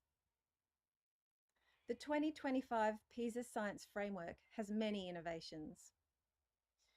The 3 competencies include decision-making and the interpretation of scientific data and evidence, with a focus on how the individual is influenced by their science identity, which includes critical science disposition, valuing scientific perspectives, attitudes and aspirations towards science. We are also adding in explorations of 15-year-olds' environmental agency. More about that soon. In the 2006 PISA assessment, it was found that the majority of 15-year-old participants were familiar with environmental issues and felt a strong sense of responsibility for their environment. This was represented in the retrospective publication of Green at 15, a report which analysed the 2006 data with a focus on environmental science and geoscience competence. Since that time, reports indicate that youth concern for sustainable future has been increasing. From the most recent 2018 PISA assessment, findings indicate that nearly 80% of students knew about climate change and global warming and reported similarly high levels of self-efficacy to address these issues. The data indicated that many 15-year-olds were environmentally aware and enacted sustainable practices about ecological as well as social concerns. However, students didn't really feel that they could do anything to impact global problems. They lacked a sense of empowerment and agency in creating change. PISA operates across 60 to 80 countries, each with different education systems and expectations and cultures. The science framework provides guidance to the question designers. It's a complex process. Instead of applying analyses to the data retrospectively, as in Green at 15, and to ensure that we have significant and embedded opportunity to consider 15-year-old socio-ecological competency, the 2025 PISA will collect data about agency in the Anthropocene. What might be the trajectory of youth activism, intergenerational dissent, and agency in the Anthropocene in the post-COVID world? We can anticipate increasing urgency for change. as the impacts of human-induced climate change increase with intensity and regularity. We can anticipate that young people will continue to experience anxiety and uncertainty about their futures. We can also anticipate that many will take action. The 2025 science-focused PISA is for 15-year-olds in 3 years' time.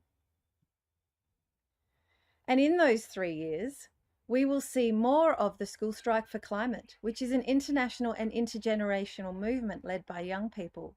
Strikes have now been held in over 125 countries, revealing dissent felt by many with the governmental policy, especially the slow turn away from fossil fuel reliance. This movement evidences the commitment to change that is needed. Having knowledge about environmental and sustainability issues is necessary, but not sufficient. To engender care and action towards solving or working towards solutions in these issues, we need to consider our young people to demonstrate a sense of self or individual as well as collective efficacy, as well as a response efficacy, guided by a sense of actionable hope and agency. What they do together can and will make a difference in working towards a more sustainable, thriving society. The School Strike for Climate movement has grown over the last 2 years, increasing awareness and action intergenerationally, even with the global pandemic halting the ability to take the strike to the streets. Similarly, educators, like yourselves, are making sure that you scaffold young people to learn about the challenges of our time, preparing for uncertain futures. Congratulations to the Korean Ministry of Education and the Conference Coordinating Committee for taking up such an important issue as carbon neutrality in schools. This is a necessary and important focus for us all. Given the School Strike for Climate and the urgency expressed globally at the important international events such as COP26, high levels of student agency are witnessed, where agency is defined as the capacity to set goals, reflect, and act responsibly to effect change. Agency is required to set appropriate sustainability goals, reflect on developing circular economies, which focuses on resource and energy use and reuse, and to act responsibly to bring about the necessary changes based on critical appraisals and evaluation of evidence. Education and schools in particular are essential for preparing youth to deal with challenges and opportunities of today and tomorrow by building and contributing to their agency in the Anthropocene. The best way to teach skills is to apply them in real projects. A successful project can result in hopefulness and increased levels of self and community efficacy. This empowers youth and also taps their creative insights to help move towards solutions. Schools needn't do this work alone, but must work in collaboration with community organisations, agencies, and families. This requires more information, but also the dispositions and skills to make decisions in their personal lives and work collectively to effect social change. We call this agency in the Anthropocene. Agency in the Anthropocene requires understanding that human impacts already have significantly altered Earth's systems, and they continue to do so. Young people with agency in the Anthropocene believe that their actions will be appreciated, approved, and effective as they work to mitigate climate change, biodiversity loss, water scarcity, and other complex issues and crises. Agency in the Anthropocene refers to ways of being and acting within the world that position people as a part of, rather than separate from, ecosystems. Acknowledging and respecting all species and societies, and the interdependence of life. Those with agency in the Anthropocene acknowledge the many ways societies have created injustices and work to empower all people to contribute to community and ecosystem well-being. They demonstrate hope, resilience, and efficacy in the face of crises that are both social and ecological or socio-ecological.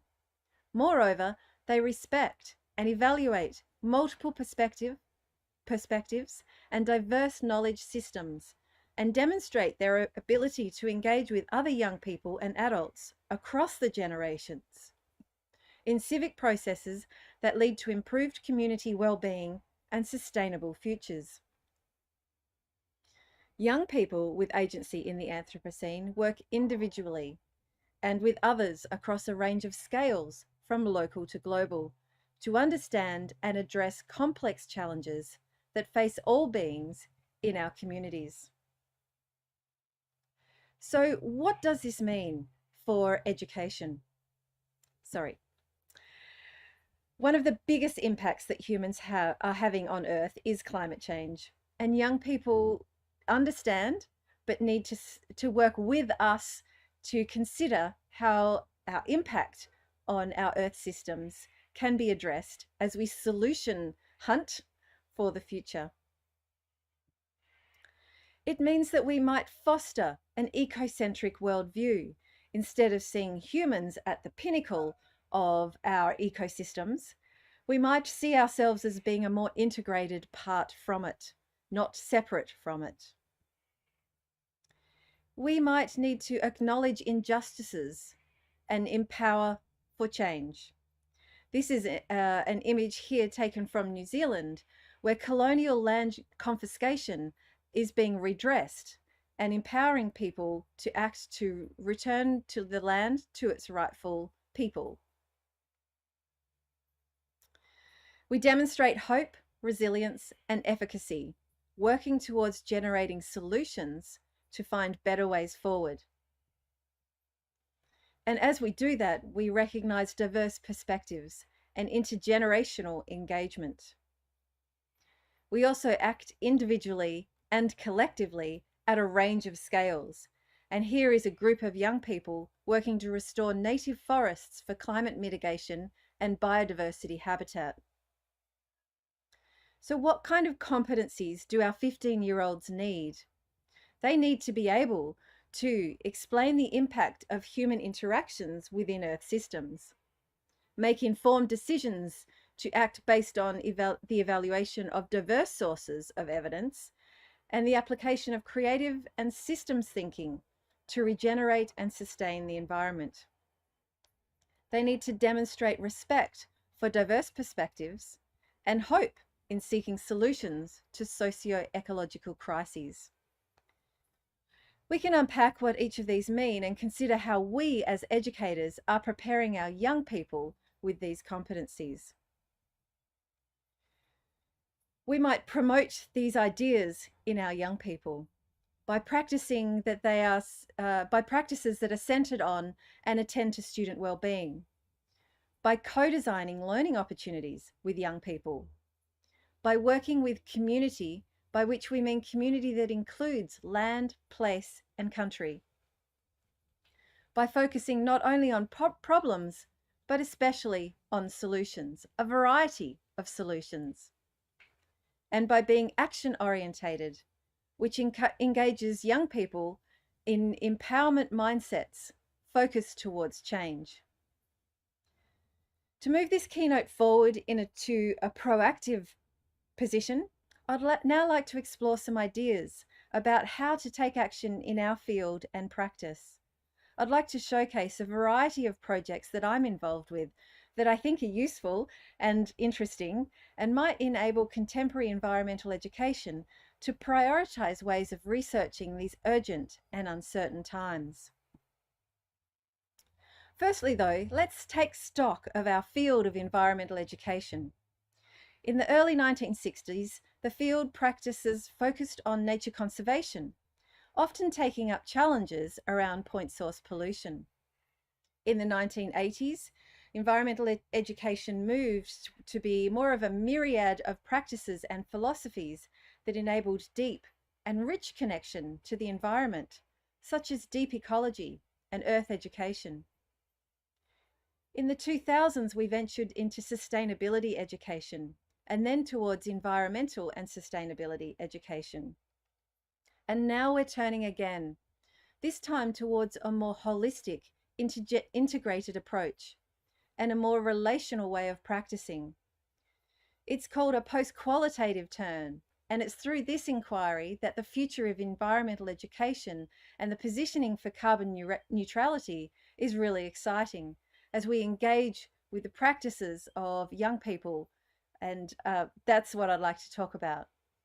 Notes on these ideas come from a great article by Arian and Aaron from 2007. The reference is there for you to have a look at. And there are also other fantastic articles in our field, such as the one by Lucy Sauvé called Currents in Environmental Education, Mapping a Complex and Involving Pedagogical Field, that was published in 2005. So let's now explore some of these possibilities. The Australian Journal of Environmental Education has 3 special issues that are currently relevant to what we're talking about today. The first one is actually being launched today. It's a special issue around the school strike for climate. There's another one that actually closes very soon. It's about post-qualitative inquiry, theory and practice in environmental education. And there's a third special issue that has recently been launched called Indigenous Philosophies in Environmental Education, returning to how to love, feel, hear, and live with place. So there's some very exciting opportunities to focus your research and communicate within our field. So please take us up on the invitation from the Australian Journal of Environmental Education. There are some other fabulous programs and projects out there, such as this one, the Commonwealth's Research Collective. I encourage you all to take a look at this website and to review some of the very exciting projects they're involved with. They have a fabulous way of working with community, including place, including organisms beyond humans, and including entities and beings from our environments, be they built or natural. I commend you to look at the work of the Commonwealth Research Collective. We have contributed in this space a little bit as well. Recently, at the Australian Association for Environmental Education, we offered a keynote called Pedagogy for Becoming Family with Place. That can be explored, or the video can be watched at this link here. I've also been involved in 3 recent publications that attend to ideas of attuning with, thinking about assemblages of relations in transdisciplinary environmental education, or looking at learning cycles, a way of enriching and knowing place. And then thinking about regeneration time, ancient wisdom for planetary well-being. All of those 3 articles can be found in the Australian Journal for Environmental Education. Excuse me. This work has been positioned on, I guess you could say, the work from this project, Jobs of the Future, where we were commissioned by Ford Australia, along with our colleague from Griffith University, to conduct a project investigating the future of work, and then to actually design 100 jobs that might exist in our future. It was a very entertaining project, but also one where we were able to apply our concern or awareness of the serious challenges we face with some ideas about how young people might be able to develop their skills and transition smoothly into our uncertain future. So please have a look at this report and explore the 100 jobs of the future. There's a small tool that will enable you to answer some questions and have some jobs offered to you. We've also constructed education materials. This one is called Stand Up for Your Climate Futures. Youth Activism is Education.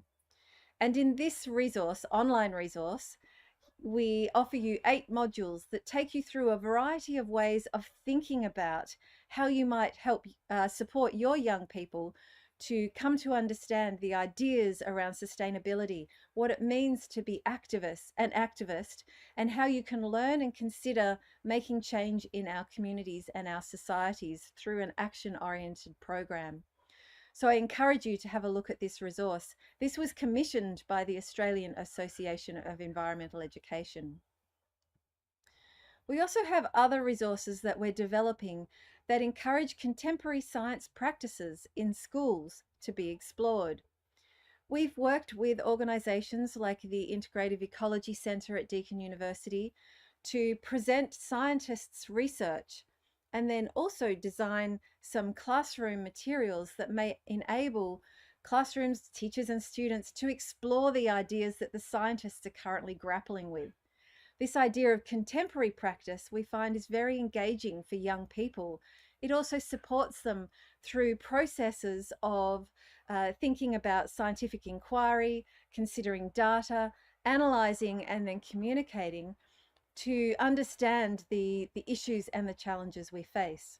The second package there is a fascinating set of data that's been collected around human-wildlife conflict.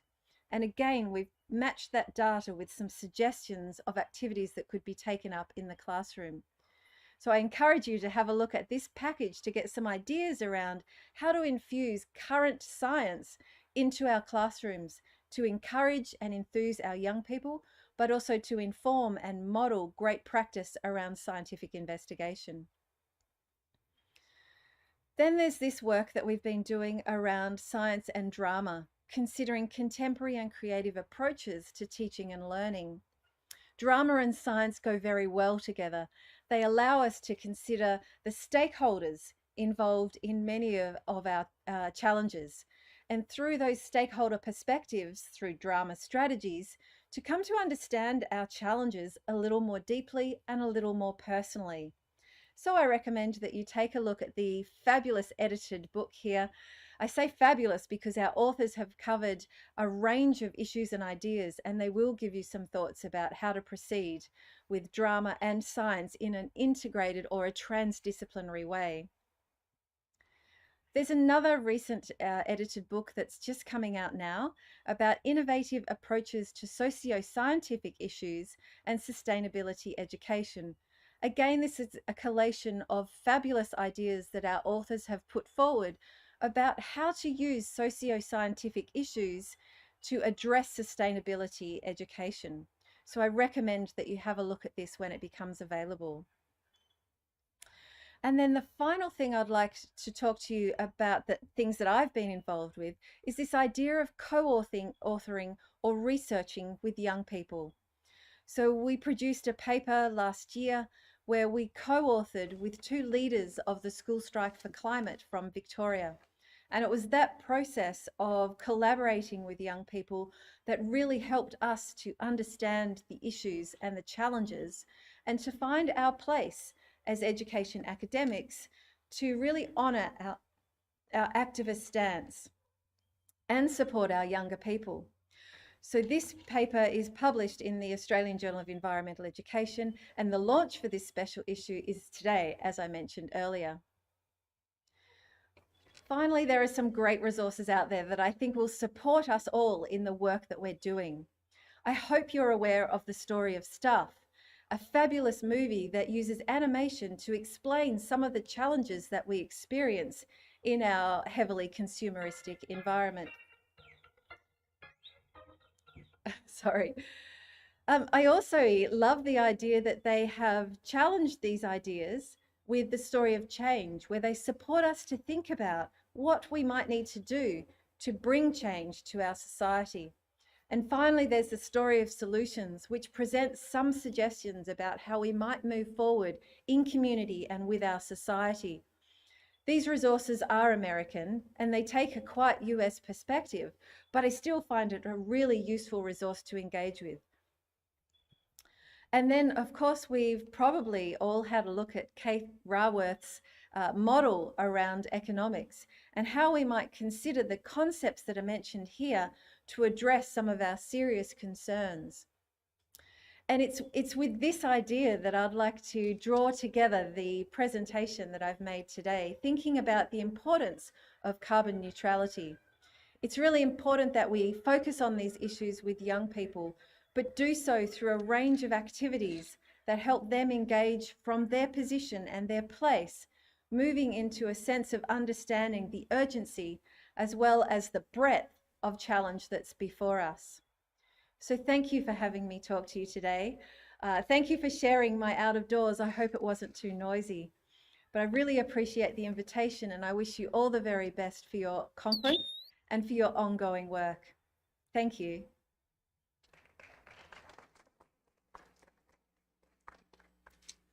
예, 멀리 호주에서 피터 화이트 교수님이 본인의 Professor 강의 Peter 동영상을 White 녹화해서 보내주신 recorded 것을 her 여러분께 lecture 설명해 and 드렸는데요. delivered to us. 이분 강연 앞부분에 For the 우리말로의 번역이 잠깐 그 initial 원활하게 part of her 이루어지지 않은 lecture 부분이 있는데요. wasn't well 여러분께 translated, 사과의 말씀. and I would like to ask your understanding on this. 저는 이분 강연을 들으면서 After listening her lecture, 전 what I've thought 지구적인 위기에는 was 전 지구적인 연대가 필요한 것이 we need 아닐까라는 global 생각이 좀 collective 떠올랐습니다. efforts 그리고 to 이 this global 강연에서 issue. 우리가 individually 그리고 collectively 함께 노력해야 된다는 이야기가 And it was 인상적이었는데요. impressive to 어떤 hear 앞으로 about we 우리가 need 에게 닥친 individual as well 이 as collective 지속 efforts. 가능한 미래를 위협하는 그런 문제들을 해결하기 위해서 In order 우리 to 각자가 resolve 할 수 있는 our 일들을 찾아보고 environmental 그리고 우리 issues, 모두가 we need 함께 to 할 수 seek 있는 answers 일들도 together. 찾아봐야 하지 않을까 그런 생각이 들었습니다. That's the thought that 강연 I had. 이제 들으시고 혹시 질문이 있으신 분들 So after 손을 listening her 들고 lecture, 질문해 is there 주시면 anyone who would like to ask questions?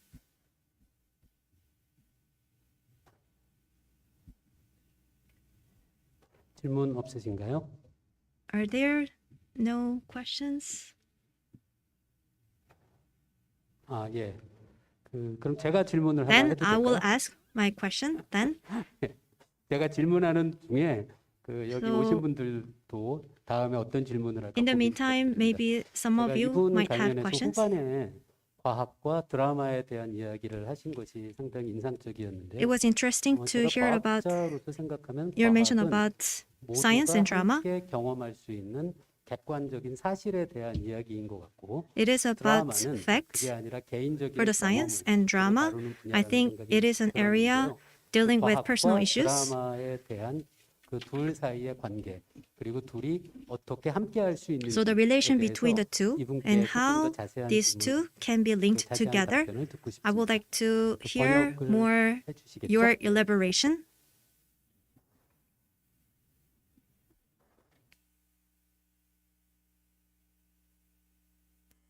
Yes, thank you very much for that question. And I'm really pleased that you chose that part to ask about. I'm actually here today at a workshop where we've been thinking about drama or using drama to come to understand science. So, in fact, electricity. It's really a useful tool to think about not just interdisciplinarity, so learning about drama while also learning about a science or environmental concept, but also to think about a transdisciplinary context where the learning actually generates something new. And so I find that using drama often provides the opportunity for our young people to think about the context that we're learning about. You know, if we take a socio-scientific issue, an issue that's really important to lots of us for a variety of reasons, the stakeholders or the many perspectives could be represented quite easily through a drama strategy. So we have this lovely way of using a teacher in role and mantle of the expert to then encourage all of these students to take and research their stakeholder perspective and then engage in conversation from the perspective of their stakeholder that they have researched and now understand a little more deeply. So you can imagine we end up with a very complex and very deep and rich conversation about this particular socio-scientific issue. So I think that's the richness, that's the beauty, the transdisciplinary something other that using a science context and a drama pedagogy and maybe even science pedagogy and a drama context allow us to explore. So thank you for that question. 예, 그 드라마라는 방법을 통해서 그 사람들 Through the method of drama, I think we can deliver environmental issues more vividly to people. So for those who are in schools, maybe you may want to learn play. Are there any additional questions?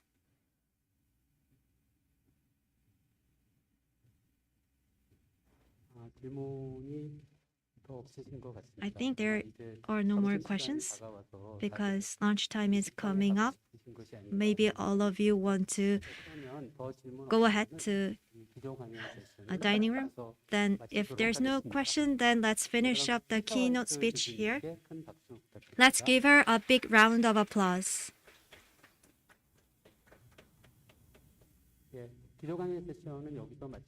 Let's finish the keynote session here. From 12 to 2 p.m., lunchtime is prepared. Because of the COVID-19, you might have a lot of concerns. So I would like to ask you some housekeeping rules. So don't rush to all people to the dining room. Only a few group of people spend little time so that not too many people to be concentrated on the dining room. So enjoy your meal and let's continue the second session in the afternoon.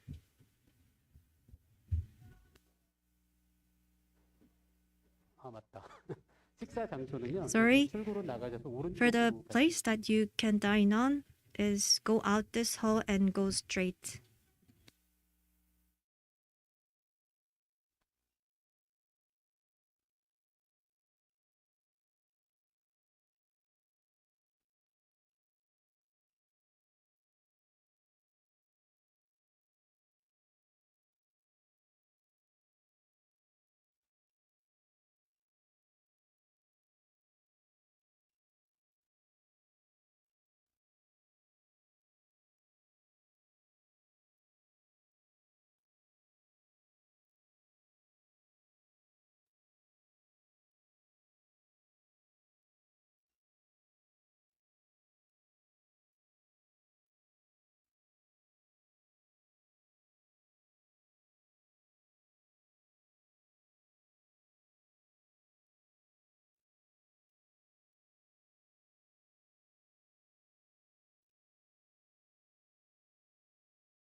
start shortly at 2. Deputy Prime Minister / Minister of Education Yoon Eun-hye, Minister of Environment Han Jong-hae, Chungcheongbuk-do Superintendent Kim Byung-woo will going to enter soon, so please give a warm round of applause.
The opening ceremony will start at 2, so please be seated. We need all participants to be seated before we start the opening ceremony. I have mentioned about the photo zone.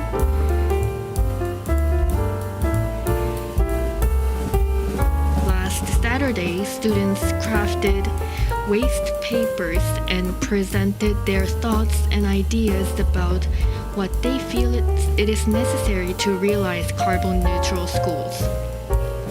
Now let's have a photo time with the students soon, so please take many photos as much as you can, and please let everybody know about the event.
학교 탄소 중립 실현을 위한 국제 컨퍼런스 개막식을 잠시 후에 함께하도록 하겠습니다. 제가 포토존 얘기를 조금 전에도 드렸는데요. 포토존을 직접 그리고 꾸민 우리 학생들과 선생님 두 분 조금 전에 포토존에서 사진 촬영을 함께 Two 했네요. students and 잠시 teachers 후 have just taken a photo in 장관님들과 front 우리 of the photo 교육감님 zone. 도착하시는 대로 오늘 As 개막식을 soon as Deputy Prime Minister and Minister of Environment and also Superintendent arrives, we will start the opening ceremony.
네, 시간이 잠시 지연되고 있는데요. 죄송한 말씀을 드리며 잠시 후 함께 하도록 하겠습니다. I would like to ask for apology because we cannot start the ceremony yet.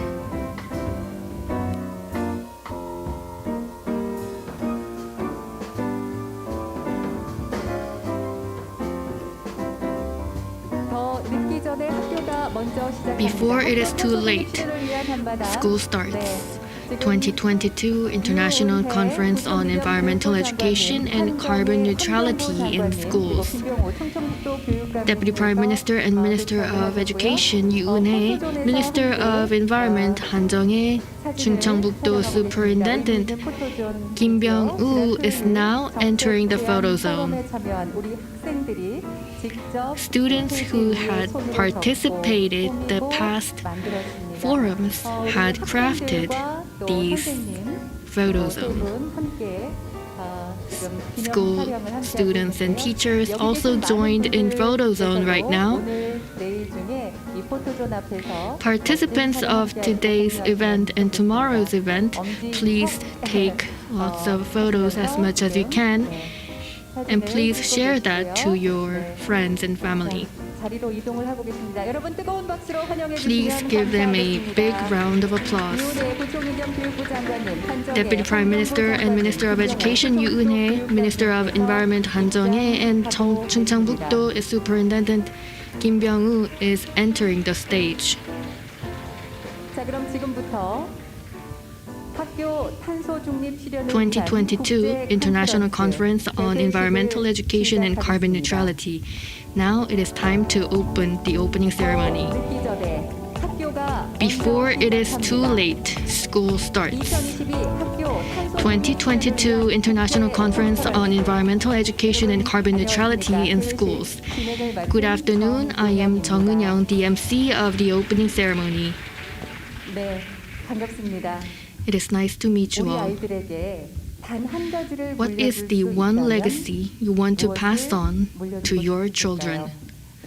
You may think of many things, but don't you want to give your children a clean, green world that they can freely breathe in and thrive? To make the world clean and green, schools are taking actions. to realize carbon neutral. 오늘부터 이틀간 펼쳐질 In 국제 today's and 컨퍼런스는 tomorrow's international conference, we will share how we can cope with climate crisis and various ideas and best examples of carbon neutral schools. 오프라인 동시에 진행되고 있는데요. The conference is held both online and offline, so we would like to ask participants via Zoom and YouTube channel for your active participation with your comments. Let me brief you some housekeeping rules. Participants in the venue, if you are watching YouTube channel, please make yourself muted. And also participants via Zoom, please stay muted. The 2022 International Conference on Environmental Education and Carbon Neutrality in School, hosted by Ministry of Education, 17 provincial offices of education, and Chungcheongbuk-do Office of Education will begin. It is time for the Pledge of Allegiance. Participants at the venue, please stand up. Salute to the national flag.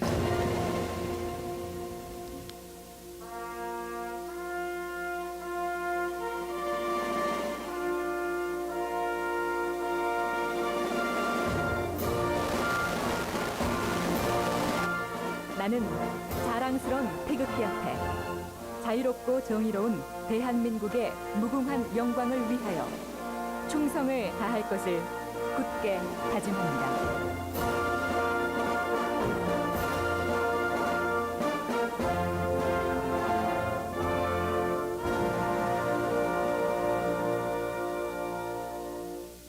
바로 모두 At 자리에 ease. 앉아주시기 바랍니다. Please sit down.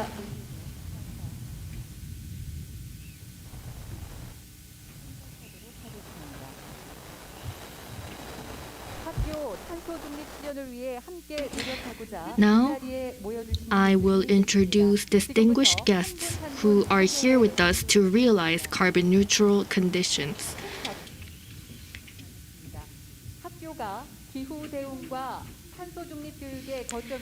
The person who is making the most effort to make the school a base for climate response and carbon neutral education, Deputy Prime Minister and Minister of Education Yoo Eun-hae is here with us.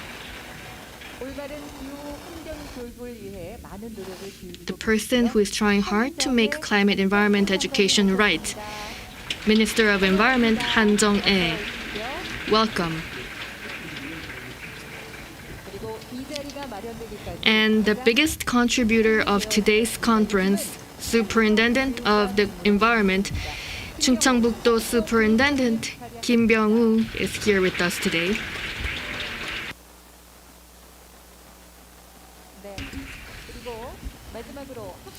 Last but not least, let me introduce people who are working in schools and practical affairs. You can see them on the left side of the stage. People in education field are participating online. Hello.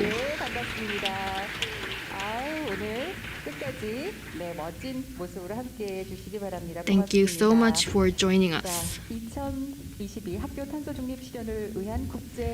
Zoom participants, please participate our event. 2022 International Conference on Environmental Education and Carbon Neutrality in Schools just began with opening ceremony and will be followed by Session 1, Exploration to Achieve Carbon Neutral Schools, Session 2, Exploration to Achieve Carbon Neutral Schools. Tomorrow there will be Session 3, Network Session, and Network 4, and the conference will be finished after a talk concert. Now the 2 days conference will begin the opening remark. Please give a big round of applause to Chungcheongbuk-do Superintendent Kim Byung-woo.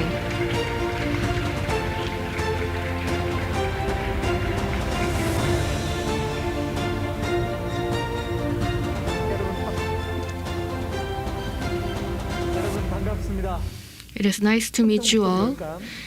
I am Chungcheongbuk-do Superintendent Kim Byung-woo.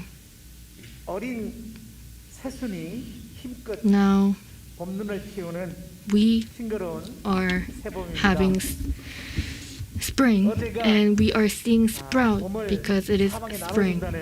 Yesterday was a 세계 물의 날이죠.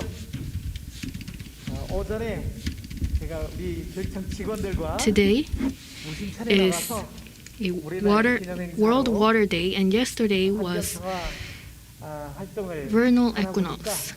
Since I was acting 봄 기운이 actively these days, I could feel that spring is just around the corner. 기후위기 시대를 살아가는 Now 우리가 we are living in a climate crisis, and we are trying to find a solution at schools. So now we have this international conference to talk about it. 국제 컨퍼런스에 참여한 여러분들과 Participants for international conference on carbon neutrality in schools and online participants who are participating through Zoom and YouTube channel. It is very nice to meet you all.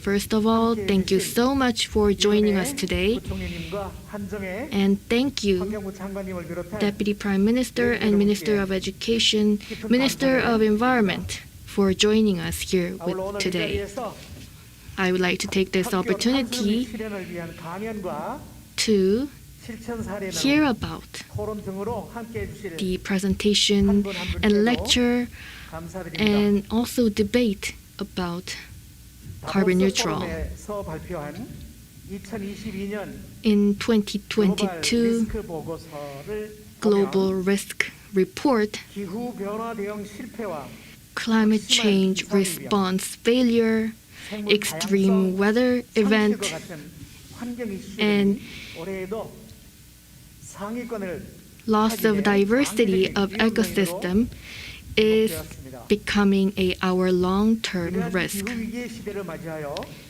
In the era of climate crisis, 우리는 we have to make sustainable future for our children, and we have to concentrate on the environmental education. So I hope today's conference can give us opportunity to cooperate in school education, and I hope we can think about direction for the future. 우리 아이들의 밝은 내일을 위해 온 For the 오프라인으로 future, 함께 for the 다시 한번 bright future for our children, you are all here today, and thank you so much for participating today's conference. And I hope debate and discussions here will lead to bright future for our children. Thank you so much, Superintendent Kim Byung-woo, for your congratulatory speech. And now let's hear from remarks from Deputy Prime Minister and Minister of Education, Yoo Eun-hye. Please give a big round of applause.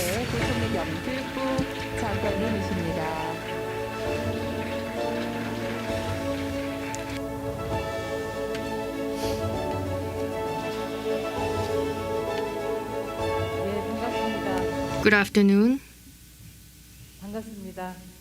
대한민국 부총리 겸 교육부 I am Deputy Prime Minister / Minister of Education Yoo Eun-hye. 컨퍼런스에서 국내외 학생들과 We are here to celebrate 2022 International Conference on Environmental Education and Carbon Neutrality in School, and it is very nice to see all the faces of students and teachers and education specialists. 미래가 아니라 지금 우리가 당면한 현실입니다. Now we are facing climate crisis. This is not about the future. This is the reality that we are facing. 참여하는 것은 이 위기를 극복하는 So participating in the discussion for our future and for climate is very important to all of us. So with the recognition of climate crisis, Korea is trying to build education and school which is centering the environmental education. First, we have enacted education framework, and we also enacted carbon neutral framework to build a legislative foundation for our change. And by changing the curriculum and revising the curriculum, we are trying to enhance the transformation of the change. So we are cooperating with the people who are involved, and we are trying to realize this green movement. Our children are going to live the future, and your words, your opinion will be heard, and we will try to reflect this in actual policies. The biggest threat that we are facing is about wrongful recognition. If I don't step up, somebody else will. Us yesterday built our today. Our action today can change our children's tomorrow. The Ministry of Education will work to realize carbon neutral with provincial offices of education and the Ministry of Environment.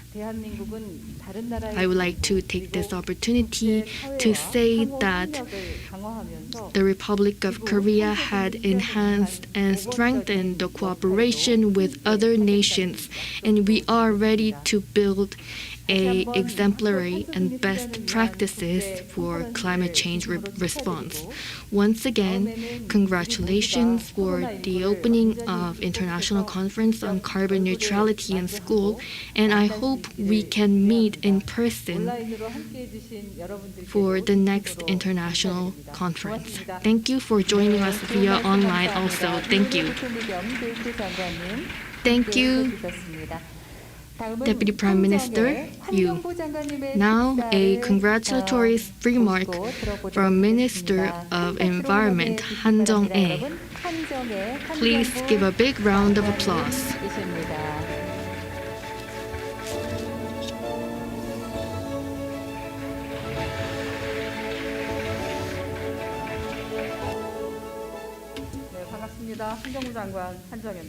Good afternoon. I am Han Jung-ae, Minister of Environment. I would like to congratulate 2022 International Conference on Environmental Education and Carbon Neutrality in Schools, and thank you so much for preparing today's conference. I would like to say thank you to Deputy Prime Minister and Superintendent Kim Byung-woo, and I would like to appreciate all the participants who are participating in today's event online and also the offline. We are living in a climate crisis era, and carbon neutrality is inevitable for us to achieve. So we have to acknowledge the crisis that we are facing, and in this situation, school education is very important. Provincial offices of education in Korea had declared that we will going to step up for climate change response, and we are supporting, and the Ministry of Environment is also supporting students and schools to work against climate change. We are committed to 2050 carbon neutral, and we are also committed to the recycling program that we are working on. We also introduced carbon mileage system, and it is ready for implementation.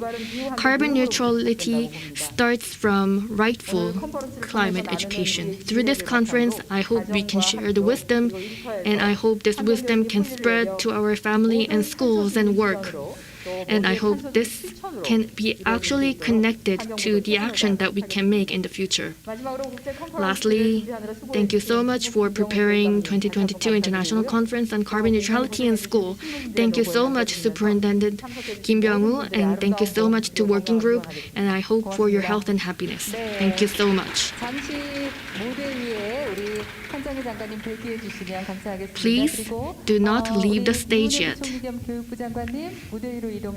Deputy Prime Minister and Minister of Education Yoo Eun-hae, Superintendent Kim Byung-woo, please come up to the stage. Teacher Lee Eun-hwa, Student Kim Tae-woo, Teacher Kim Hae-jung, Student Lee Dong-hwa, please come up to the stage. We also have a forum ready for tomorrow's event. Along with the conference, we also have contest exhibition and forum under the theme of 2022 Festival for Carbon Neutral Schools. In March 19th, 200 teachers and students and parties of education had a town hall meeting. Collective intelligence was witnessed once again. If we want to make the good idea into a policy, we need your help. Therefore, we would like to deliver the policy proposal to 3 distinguished guests here.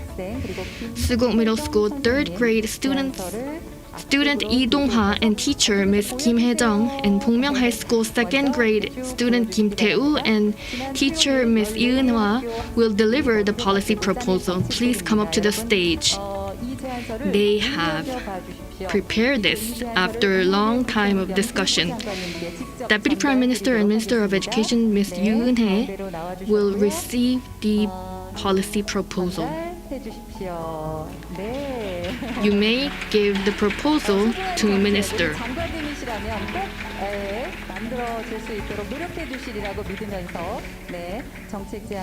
Madam Minister will try her best to reflect their ideas into policy. Now,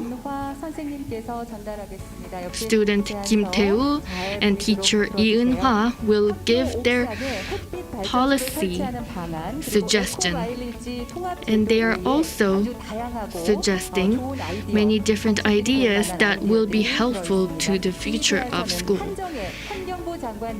This proposal is delivered to Minister of Environment Han Jung-ae. I hope through the implementation of adults, students' idea can thrive in reality. They are also having a photo time. Last proposal. Student Lee Dong-ha and teacher Kim Hae-jung, please come back to the stage. Policies that are suggested to the Provincial Office of Education. These policies will be delivered to Chungcheongbuk-do Superintendent Kim Byung-woo. There are 17 representing 17 Provincial Office of Education. Superintendent Kim Byung-woo just accepted the proposal. So please move to the stage and let's have a group photo time.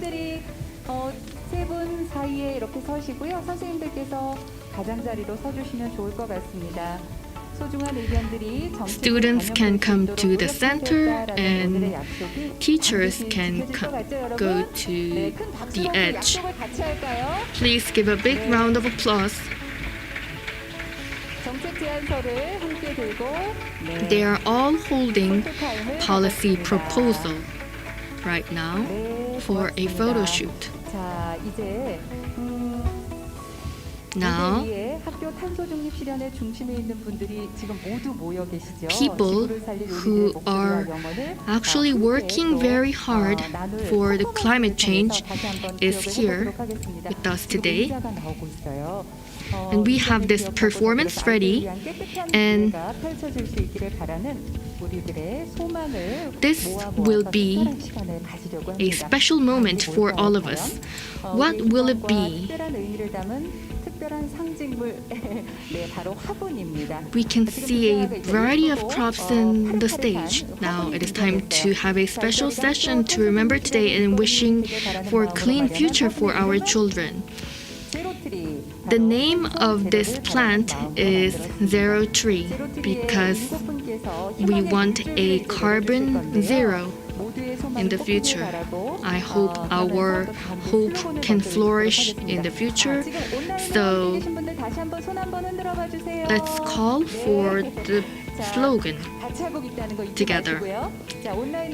As for online participants, prepare your banner.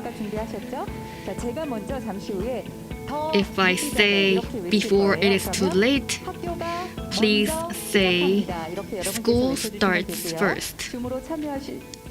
As for Zoom participants, please show up your banner instead. Let's call together, and after we call, people on the stage will water the plant. They're all holding water can, and if I say before it is too late, you say school starts first, and then we water the plant and watch video clip together. Are you all ready? Before it is too late, school will start first. Please water the plant.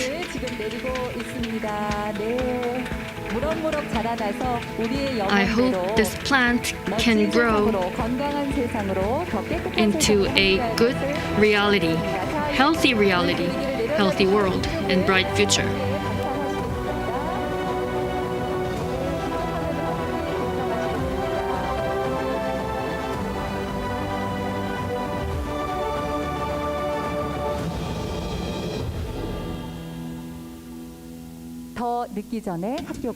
Before it is too late, school starts first.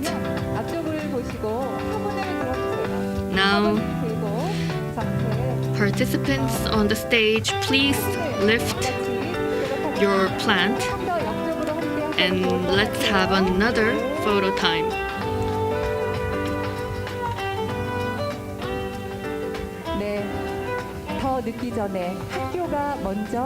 School starts first before it's too late. 2022 International Conference on Carbon Neutrality in Schools. You can put down your plant.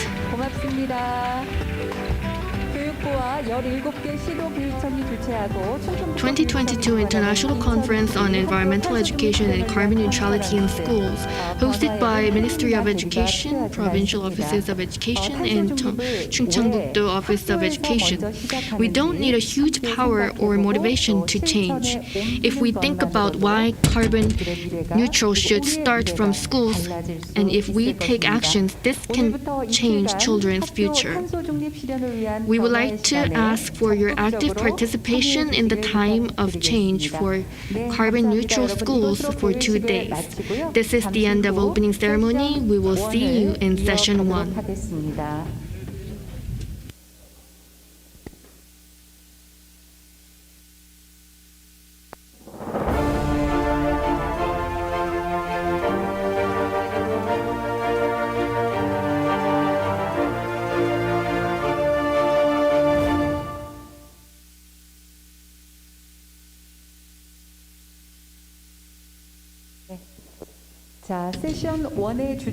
The title of the session 1 is Exploration on Carbon Neutrality in Schools. Let's first take a look at school education in the climate crisis era. The first presenter is Professor Lee Sung-kyung from the Department of Science Education in Cheongju National University of Education. Let's invite her to the stage.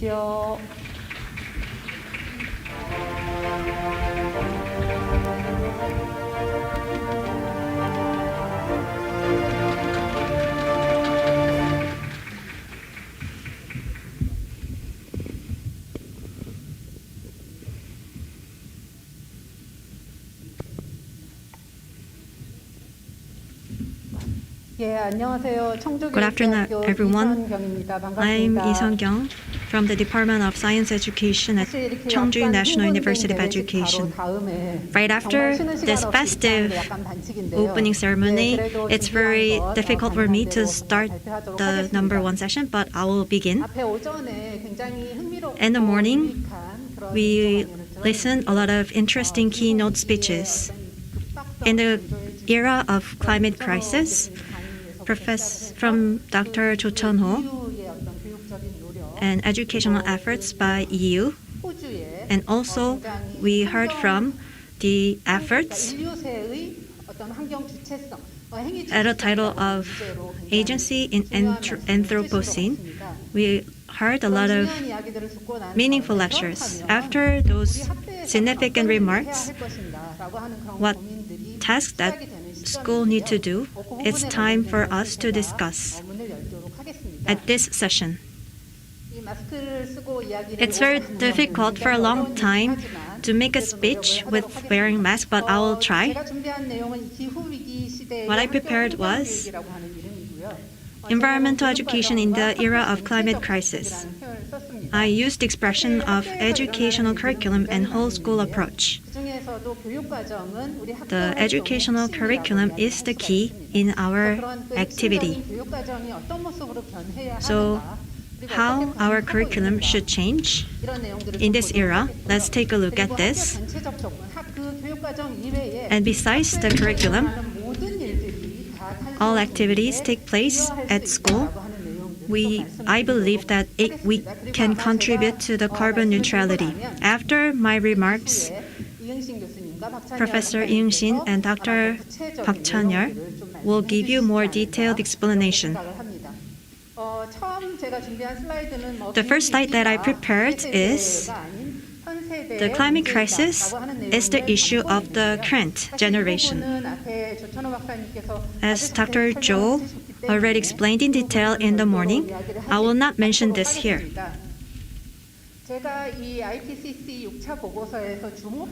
What I'm concentrating on this 6th IPCC assessment risk report, what we want from the current generation. We thought about various scenarios in the morning session, and as a result, based on such scenarios, which one that we can select is the key. Thus, among such scenarios, which one we are going to take is on our hands. It means, in this climate crisis situation, I think that the last chance is given to us to change this. Then, how we should live in the globe, for that issue we need to concentrate on. There can be many themes. First of all, through carbon neutrality, making the carbon emission zero and decreasing the risk of global warming could be the second. And those issues are the ones that our society should tackle and address. And fair transformation needs to be considered as well. So we need to what we must to do, but we need to do it in a fair way. When we talk about sustainability development, we always picture the three circles of economy, growth, and environment in harmony, but instead of that picture, the environmental preservation should be the top priority, and it needs to be followed by economic development. I think that is the direction that we need to pursue. I like this expression. In another speech made by Mr. Jo, when we talk about climate crisis, while concerning the significance of climate crisis, but in order to tackle this climate crisis, we need to slow down our economic growth rate. I think such discussions need to be taken seriously.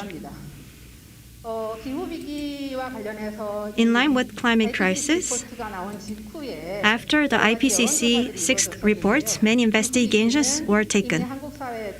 Already in Korean society, climate crisis is reality, and it is already felt by many people, such as flooding, a long time raining. Such events are already confirmed. I'm not sure whether this was also reflected in the previous presidential election. This Framework Act on Education was revised last year. According to Article 22/2, it has been revised to environmental education in climate change. To respond to the global phenomena including climate change, the state and local governments shall establish and implement policies to establish and conduct necessary measures requiring all citizens to receive ecological transformation education. This framework explains the foundation of our education, so I think there will be a definite change. And revision work is ongoing, so ecological education will be addressed in an important way. If it is the case, then let's take a look at how the overseas countries are making efforts on this. Last year, it was launched, which is ESD for 2030. In UNESCO, for over 10 years, they're going to focus on education for transformation. Education should exist for transformation. And education should take a supportive role to promote 17 goals of SDG. There are 5 priority areas, such as policy, learning environment, educator, youth, and region. Those are the priorities. Among those, the key points is transformation. In the morning, we saw great transformation. And when we talk about transformation, it is not just meaning transition. I would like to differentiate with that. So what we are performing in education is we need to seek for and pursue transformation, not only individual change, but also structural change as well as technological change as well.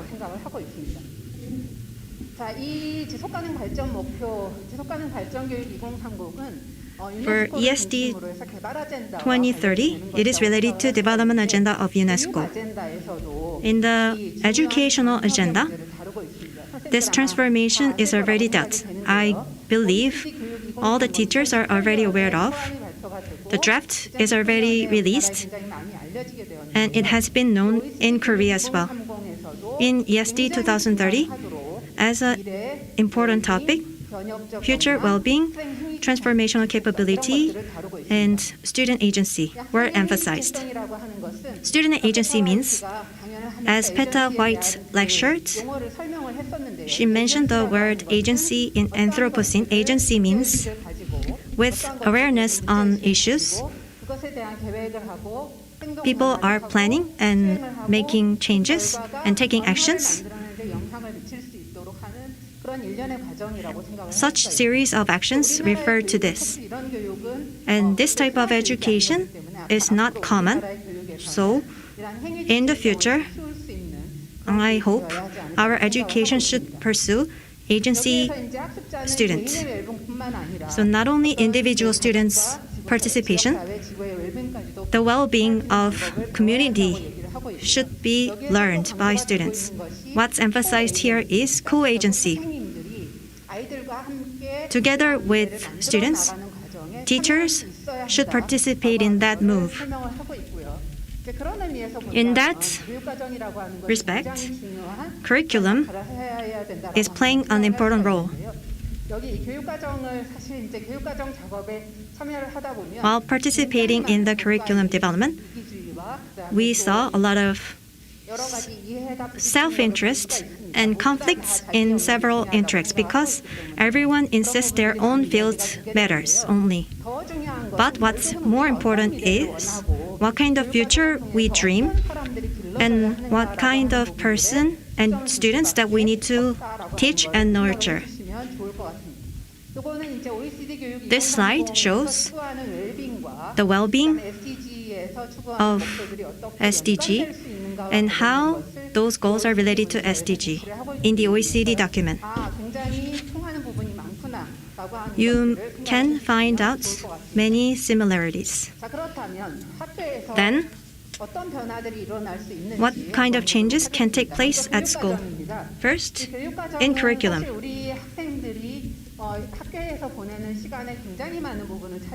Students spend a lot of time at school, and that's related to teaching and learning. We can use existing structure, but we can also use new structure. For the existing structure, some of the curriculums that already have, we can integrate new programs, but common programs can be included.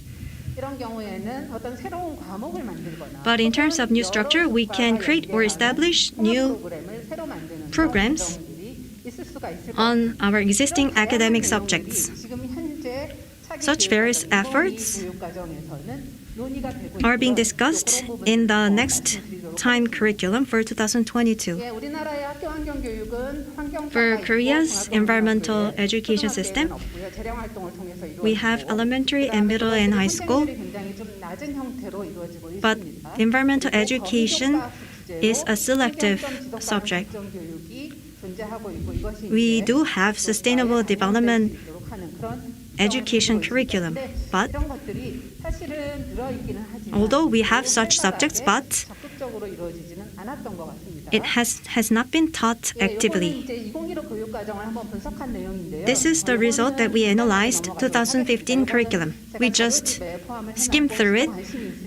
I attached in my document, and there will be many references that you can use, so I'll just explain briefly. Through the support of Ministry of Environment,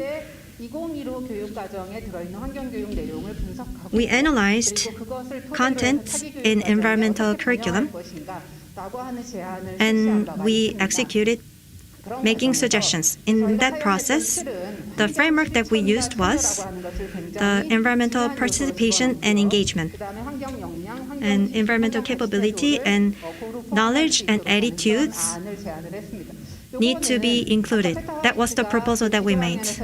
As Peta White mentioned in her keynote speech, it is quite related to her framework.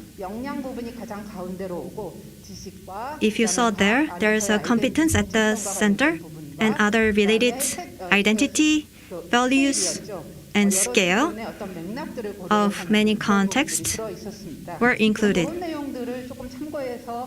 So by referring to such contents, we made this process, and after the analysis, it turned out in case of elementary school, based on science and society, ecological system, contents were included, and for attitudes and value related, environmental sensitivity related contents were included. But we were able to confirm such contents. The share of such contents was very small. Throughout this result, what we can think of is, based on the curriculum, when we try to perform environmental education, in order to draw practice and engagement, other contents or other activities should be accompanied. In case of high school, situation is quite different. Already in integrated society and science, education, environmental contents were included. So quite a lot of environmental related contents were included. Despite those situations, only knowledge-related contents were emphasized. This is the distribution result. Just refer to this slide for your information. Based on such results and analysis, some proposals were made.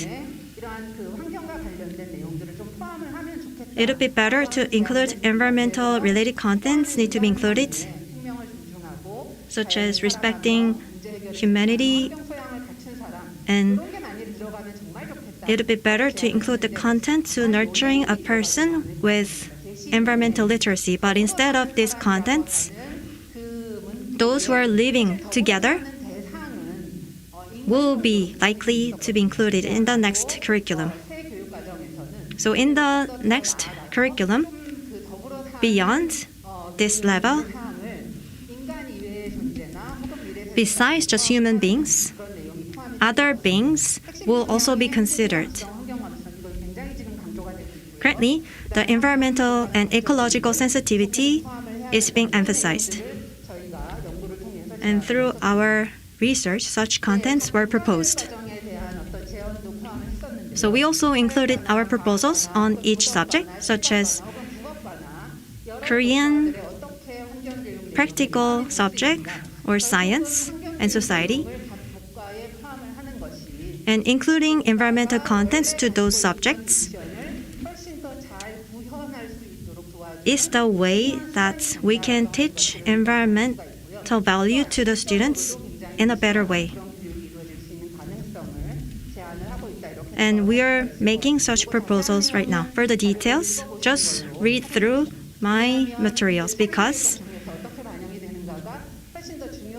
what matters most is how it will be reflected in the next curriculum.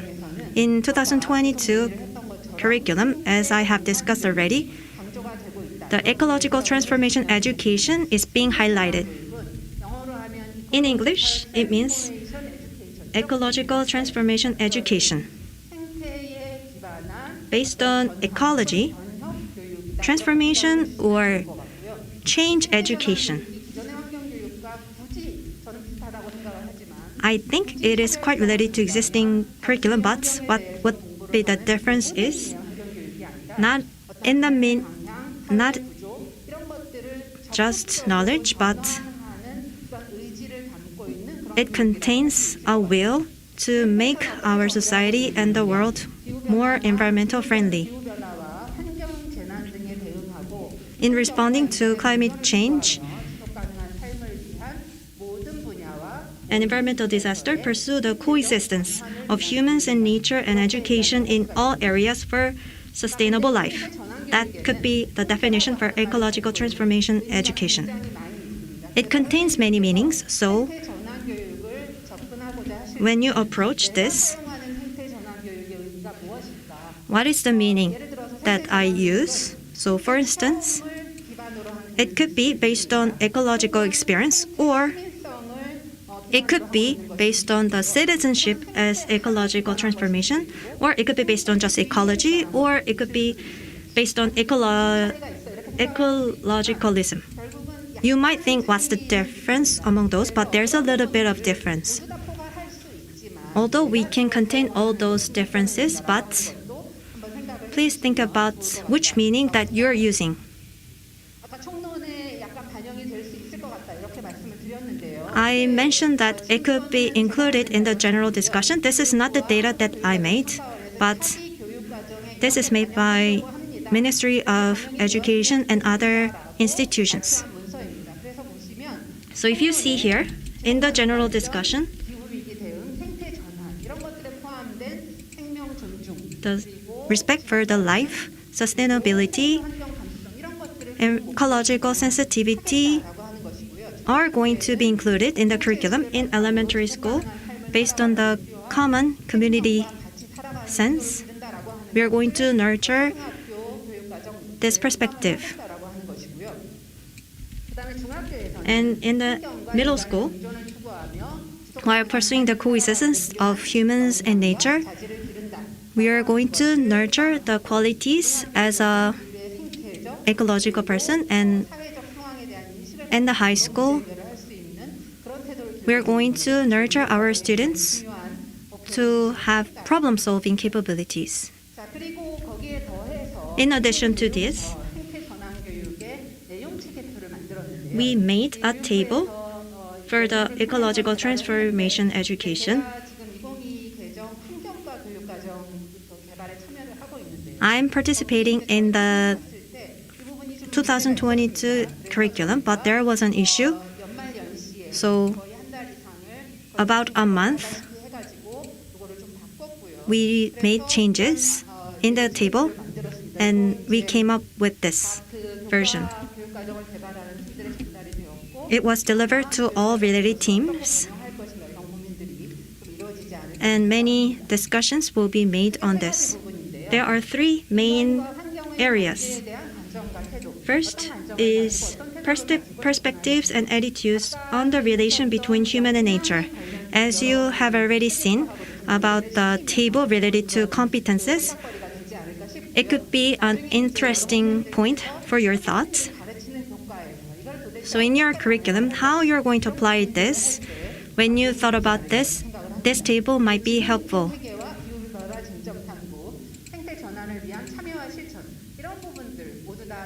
And meaning and correlation of environment and perspectives on the relation between human and nature, ecological sentiment and environmental responsibility.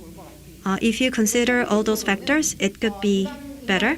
And further detailed factors, the correlation between the meaning of environment and responsibility for the environment.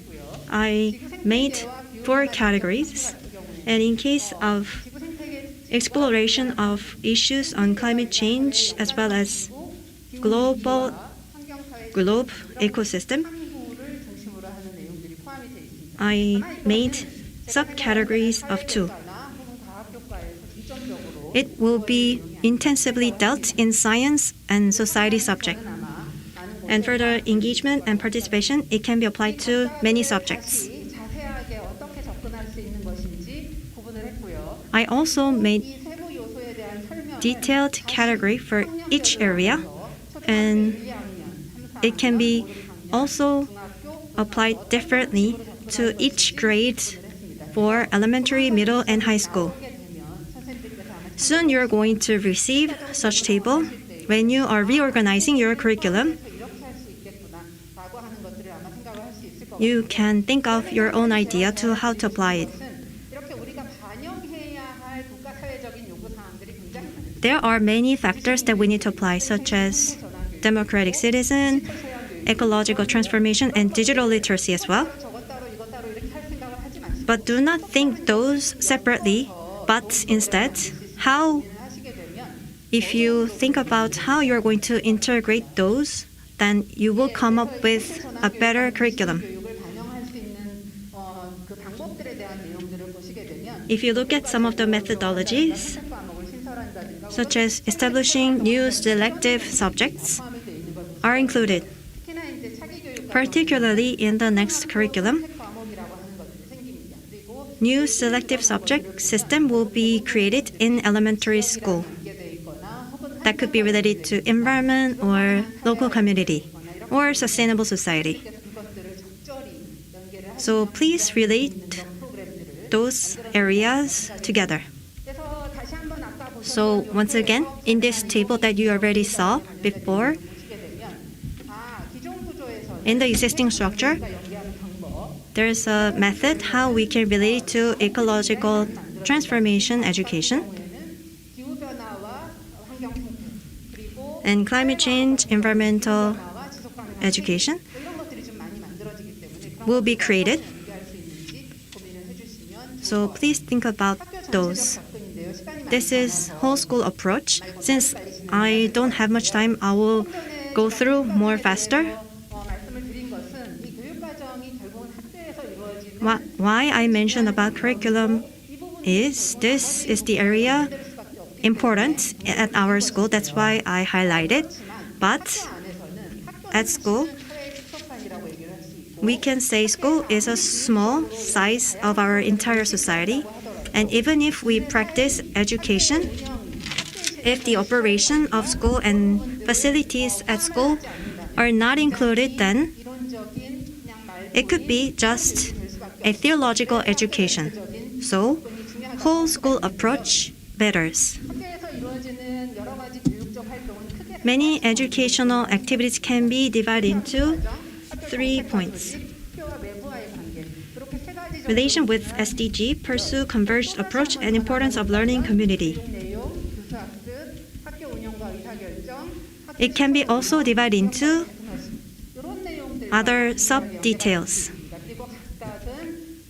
and each of the factor cannot exist separately. So at our school, how you're going to include all of those, you need to think about the method.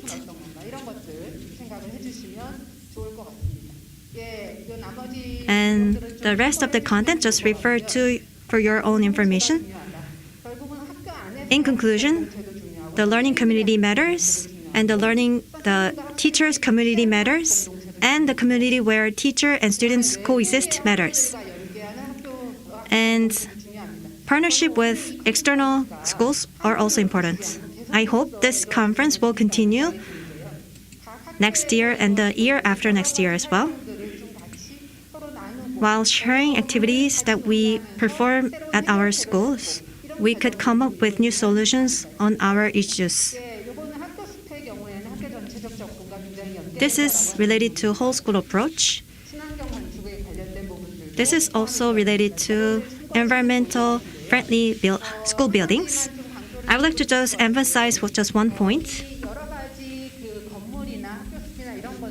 First, school forests and buildings are built in a meaningful way, but if it is not related to the curriculum and learning of students, it is meaningless.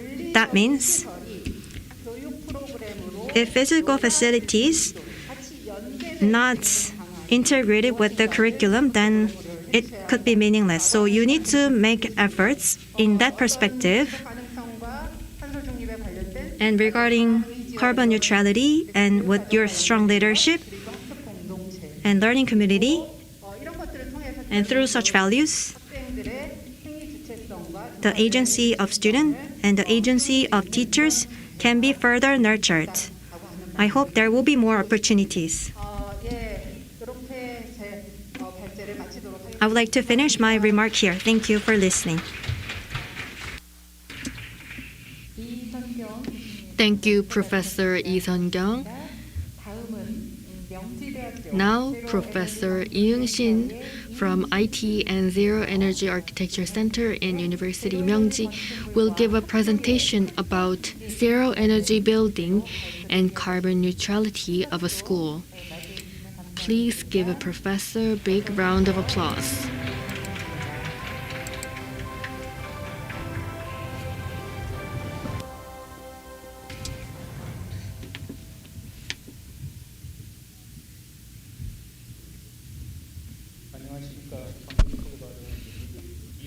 Good afternoon. I am Lee Eung-shin from Myeongji University. Before I start my presentation, let me introduce myself briefly. And I am working in Zero Energy Department in Carbon Neutrality Division. So I just finished my work and then I ran here to participate today's conference. And I have also experienced reviewing the report for carbon neutral, and I also reviewed some of the related documents for that. Right now, there are many different departments that are preparing a specific roadmap, and now I am reviewing those roadmap preparation. Right now, I will going to talk about zero energy building and carbon neutrality of school. So my criteria will be reducing the emissions. So my nuance will differ from the environmental protection itself. Today, I will going to talk about carbon neutrality action scenarios and roadmaps, zero energy building and carbon neutrality, and actionable carbon neutrality at schools. I think you are familiar with this. After countries declare to go carbon neutral by 2050, this is the goal that they have set. And this shows the situation in Korea. The highest year was 2018. So last year and year before last year, before we mentioned carbon neutral, we had set NDC, so the criteria year was 2017. And in 2018, the goal year had changed to 2050 because the amount of greenhouse gas emission was the highest in 2018. And in this year, many countries also declared to go carbon neutral. For example, Germany's emission was the highest was 1984 because during that time they had to use coal for heating. And after Germany was reunited, their number went down. The demand for heating energy and the method for generating electricity had been changed afterwards. And in Korea, the criteria year was 2018. So our goal is to make zero by 2050. If you look at the graph right now, it seems like we have a lot of work to do because if you look at the trend of increase, even though we stop the increase, making it go zero is very difficult if we do not try hard enough. So our goal is to achieve NDC goal by 2030. So how are we going to achieve this goal? We have 30 years left, so if we say our goal is 100%, we can divide this into 10 years and then achieve this one a year. So last time when I saw it, it was about 37%, 33%. But when we had set NDC, we had made up more bold goals. So our goal is reducing about 40% a year, and this is a very bold target. If you look at the scenario, there is Plan A and there is a Plan B. If you look at Plan A, this is a mission when we do not generate electricity using LNG. The reason why we are using LNG is because when we have renewable energy for our alternative energy, then there will be a big variation. So we cannot just directly move from fossil fuel to renewable energy. So LNG can play a role as a cushion in between. So the plan for A and plan for B is very different. So if we are choosing the other plan, then we would have to need more absorbance. Before we look at the greenhouse gas emission, we have to see which sector is creating the most greenhouse gas. The biggest ratio is taken by transition, and transition is about transition of power. And the primary condition of this is about we are planning to change a combustion engine to electrical engine. And the building electricity will be reduced by 88%. And we cannot just eliminate all the heating gas in the building. So that should be left behind without any transition. And there are also the measures to reduce greenhouse gas emission in the building sector in 2050. And there are some amount of reduction here. And if you look at the building sector here, they are planning to reduce this much. And as for renewable energy, they're planning to reduce this much. And for recycling the construction material, they're planning to reduce this much. So the amount of the reduction is calculated using the equation for cases in Korea. And the plan is to achieve 100% by 2050, and the current buildings that we are using will go green building.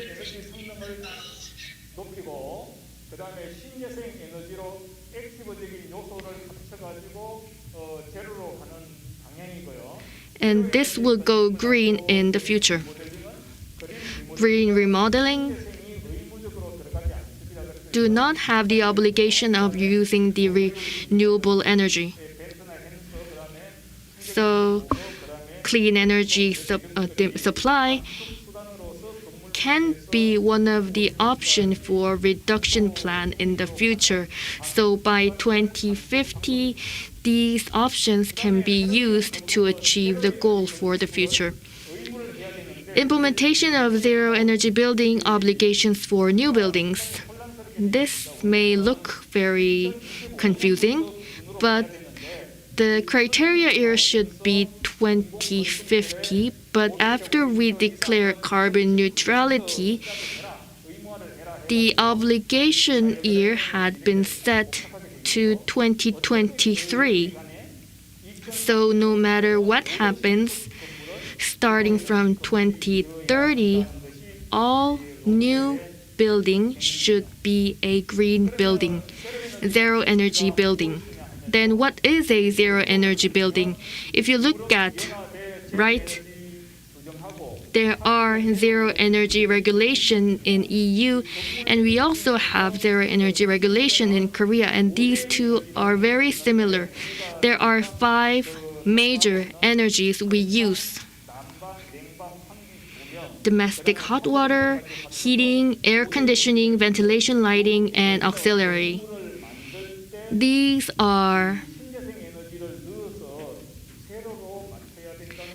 should become zero when we are building a new building in the future. And as for public energy, this includes the electricity for elevators and escalators, and whether or not we include the zero energy here is an option. We also have house appliances, refrigerator, cooktop, computer, televisions. When we try to build a building first, this cannot be decided in advance because people who are actually using the building will probably bring their own appliances. So in order to make this zero energy building, there are some difficulties that we need to resolve. This is a zero energy building, and these 5 energies should be able to be supplied. These 5 major energies should be supplied, and by using renewable energy, we have to compensate the amount of the power that are used in that building. And by using some alternative energy, we can also compensate the electricity usage. So if we do all this correctly, carbon energy is possible, but we need a support from renewable energy resource. So zero building, carbon zero is very difficult to achieve. So Green New Deal came first, and then there was a budget set for Green New Deal. But after that, we had Korean New Deal, and there is also Human New Deal, Regional Balance New Deal, and I think the budget is about 100 trillion won. Then let's talk about green remodeling subject and promotion plan. So far, the plans from different departments are not unified yet. So small size public building construction is done by Ministry of Land and Transportation. So Ministry of Education had set a goal to build 2,890 buildings for smart green school. If you look at the school buildings, about 7,980 buildings in Korea, school buildings in Korea are are older than 40 years. So if we think about deterioration level of school building, green remodeling is a very good motive for a school to rebuild their school buildings. Just by building a new building won't solve the issue. We have to think about building a green, smart future school. So this includes building a school complex, smart school complex. And we also have solar panels installed in some school buildings. If you look at bottom left, there is a space innovation, so students and teachers can use the space. If you look at right, school buildings can now be open to local communities so that it can be shared, the space can be shared to communities. The first step in quantifying carbon emissions to achieve carbon neutrality is inventory. So how can teachers and school faculty understand the inventory? I think inventory was once mentioned during our meeting, and if we pull this through, I think you will hear about inventory a lot. Inventory is about having stocks, and we write the list of inventories. Then what is greenhouse inventory? It is about listing greenhouse gas. If you look at greenhouse gas from local government, some gases are controlled by central government and others are controlled by local government. So we can figure out which gas is related to school emission, and then we can plan a reduction of these emissions. So reduction inventory refers to an inventory reorganized into non-industrial sector. According to the report from Ministry of Environment, there are many different sectors. If schools are planning to reduce carbon, of course, environment is important. We have to act based on the inventory list. So if some of the gases are not on the list of inventory, no matter how much you work hard enough, this won't be reflected to the work you actually do.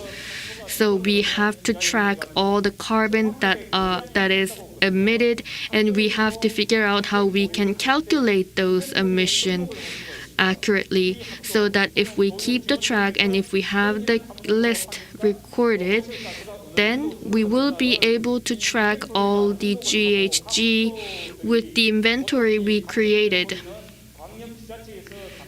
Reduction inventory is mostly responsibility of local government, but this should be registered by different parties so that we can measure the exact amount of the gas emission. This is a cool roof, which is one of the actionable measure. Most of the rooftops in Korea are colored green, and there are some roofs that are colored in white in other countries. But in Korea, if we utilize the color and the characteristic of the colors during different seasons, we will be able to save energy than before. And there is also a green rooftop solution, and this involves some of the waterproof solution. And also having a vegetable garden on the rooftop can be a method.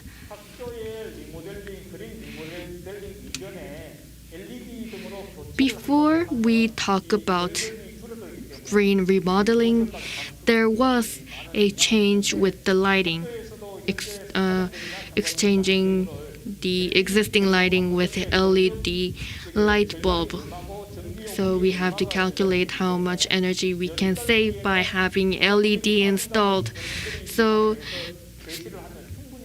teachers can calculate the number and budget, and then ask for the reinstallation of a light bulb.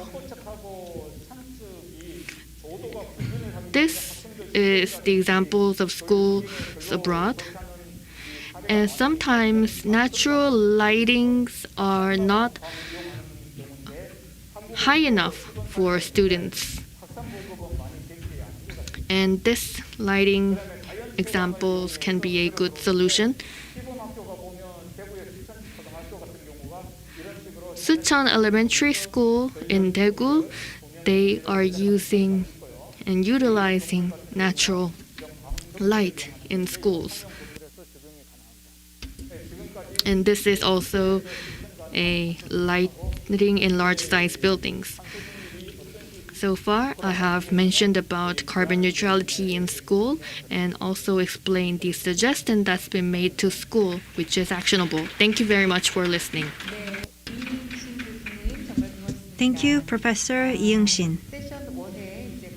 Now, the last presenter of session 1 will be researcher Park Chan-yeol from Urban Forest Division in National Institute of Forest Science. The title is Implementation and Value Assessment of School Forests in the Era of Carbon Neutrality. Let's give him a big round of applause.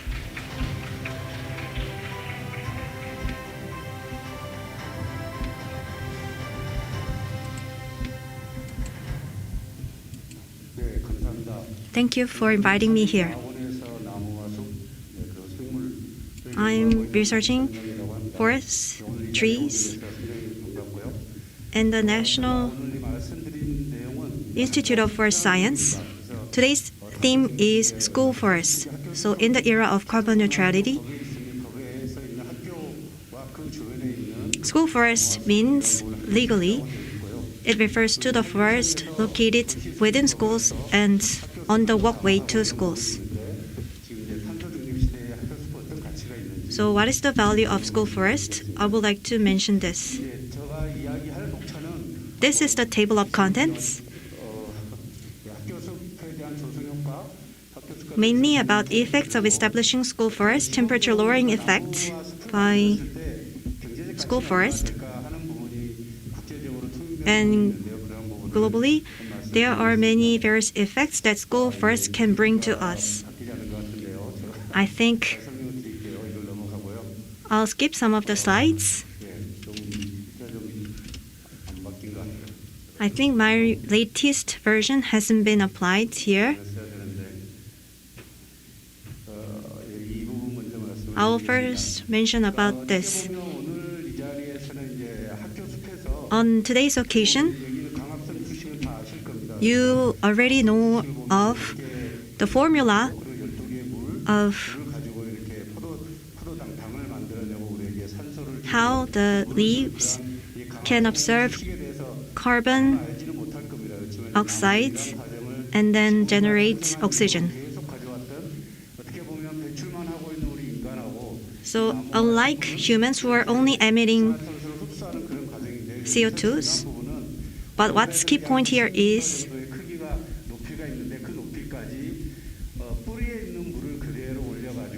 by observing the water from the roots, it will generate oxygen from the trees.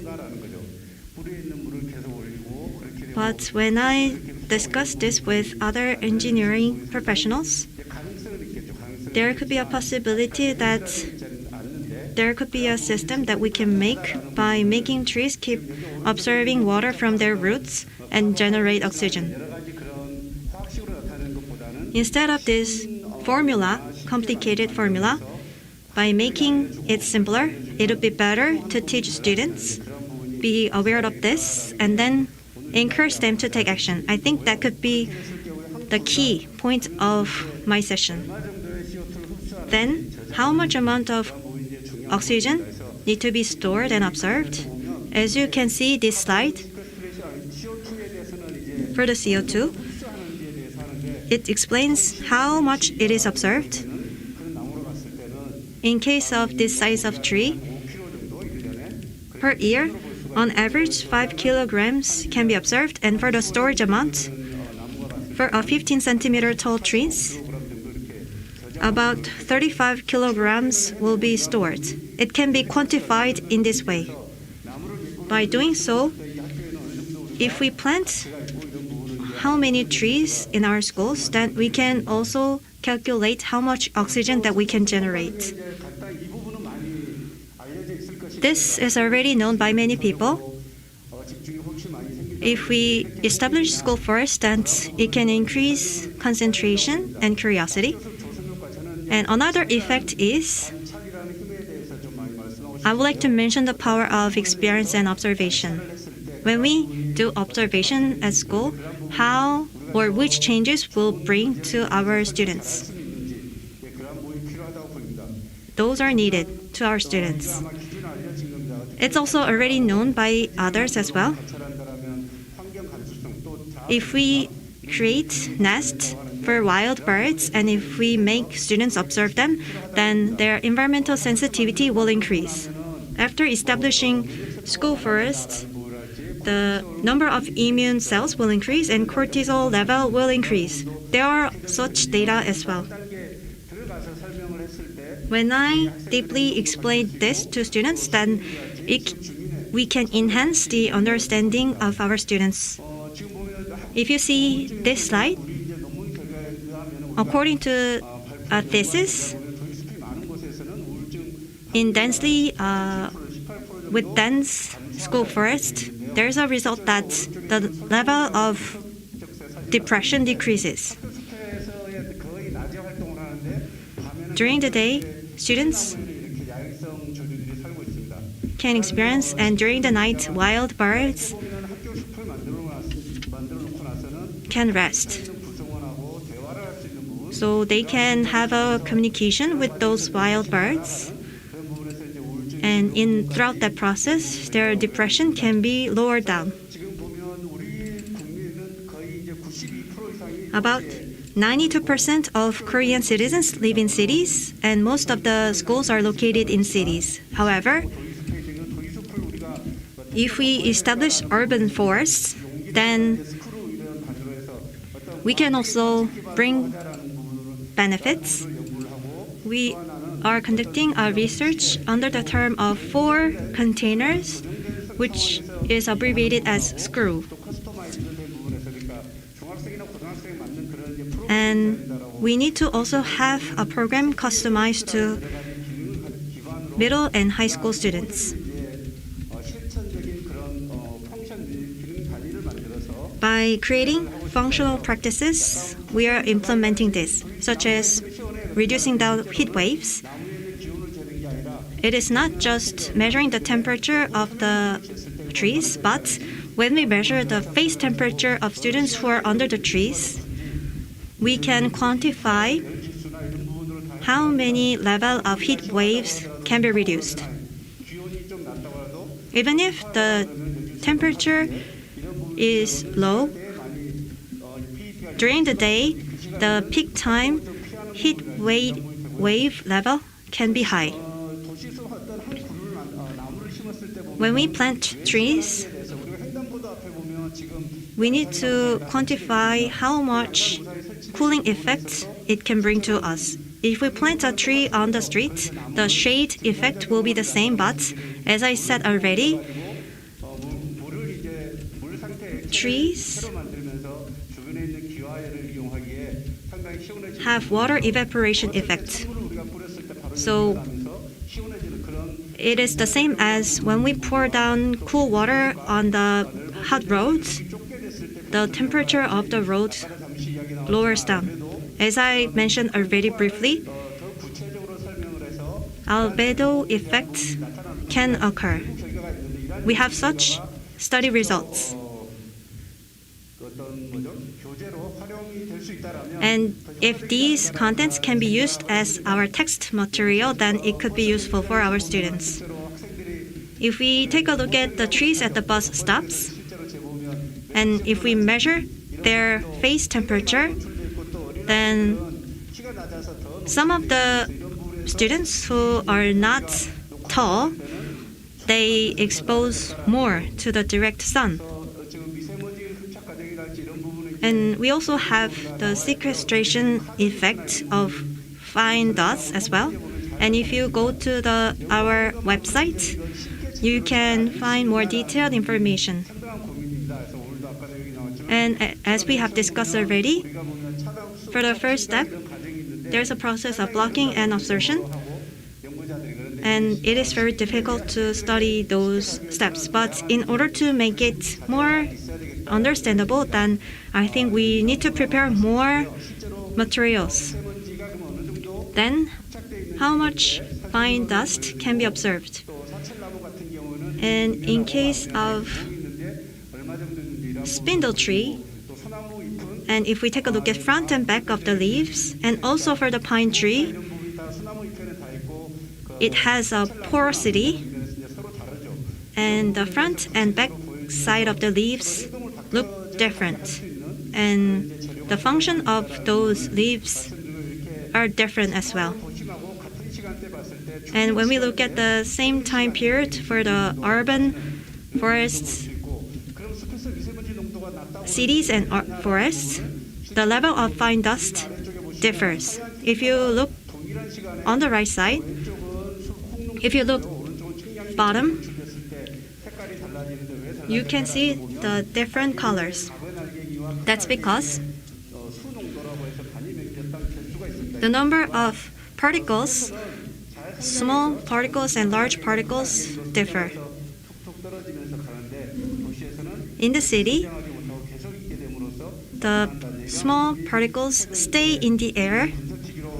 That's why when we measure with our equipment, it shows the level of fine dust is higher in the city compared to the forests. Then, when we investigate in 2020,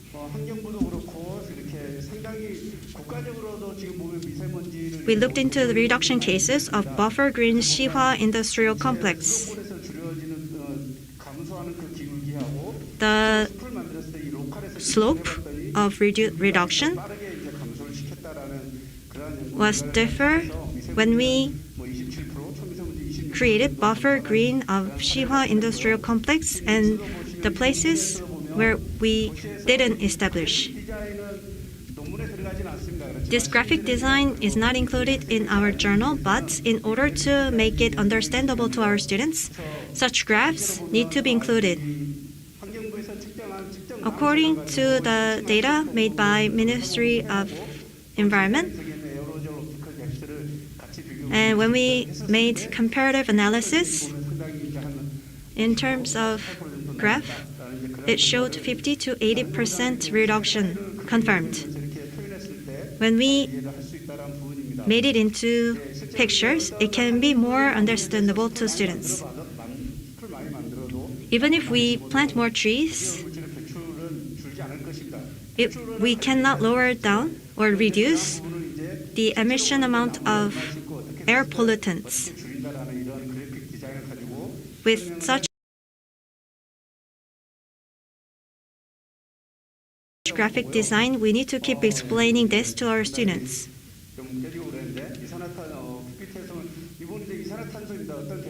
This is about CO2, and in the buffer green of Shihwa Industrial Complex, when we conducted analysis, about 200 tons were reduced. It is very small amount. So it means forest is not a silver bullet for us. But if we plant a tree and if we establish a forest, then we can make a difference. According to our institution, we measure the level of CO2, how much it is observed. When we measure the concentration of CO2 in 4 seasons, in winter, the level of absorption is decreased. In Yongsan, Namsan, and Gwanaksan, we observed such figures. So I think such fact-based education needs to take place. When we establish forests in school and in cities, besides physical functions, I think it could be also serve as a habitat for animals. According to WHO and CBD, in the era of COVID-19, the biodiversity matters. So our interest on bird singing, we have keen interest on this. According to our research, some of the birds make sounds. It's better to mimic the sound of birds. Some of the make this sound. They change the tone of their singing.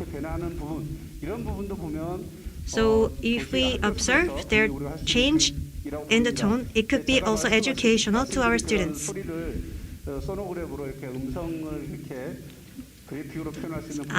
We also have a program which converted the sounds of the birds into graphics.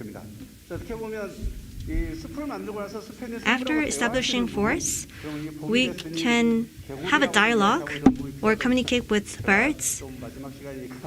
And I can even mimic the sounds of the frogs. For your curiosity, because it is the last session, it can be sound like this. You don't give me a big round of applause, so I feel very nervous, but it is important to establish forests in the era of carbon neutrality, but the importance of animals and birds, we cannot neglect this. If you look at this picture, when there's a high density level of fine particles, for the honeybees, it's hard to locate themselves or communicate with other bees. So it could hinder the process of pollination.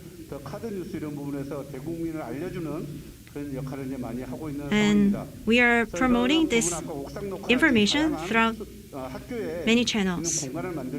And when we create spaces, it could be possible. So in summary, from a physical perspective, in summer we can cool down the temperature and store and reduce the CO2 levels, but emotionally we can decrease the emotional depression and others. I will not mention the company, but the company planted trees around Gangmyeong Elementary School, and it costed around 200 million won, and the effect they asked us to quantify the effect. This is the picture of the trees were planted. And we have iTree program, which is in which size of trees and when we plant it, how many number of them, which effect will come out.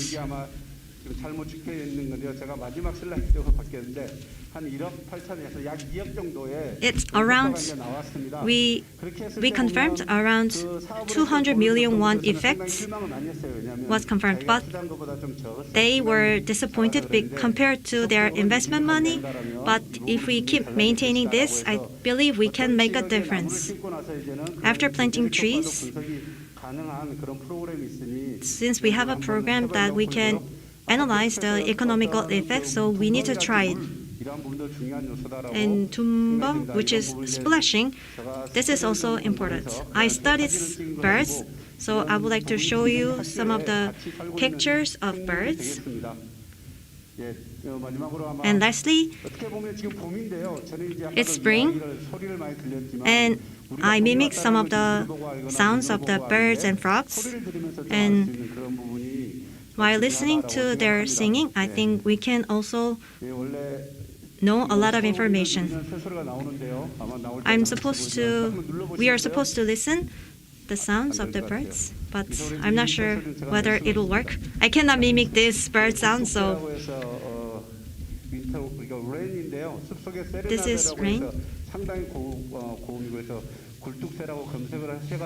If you search the birds in Google engine, 굴뚝새, you will be able to hear the sound. Since it's already time's up,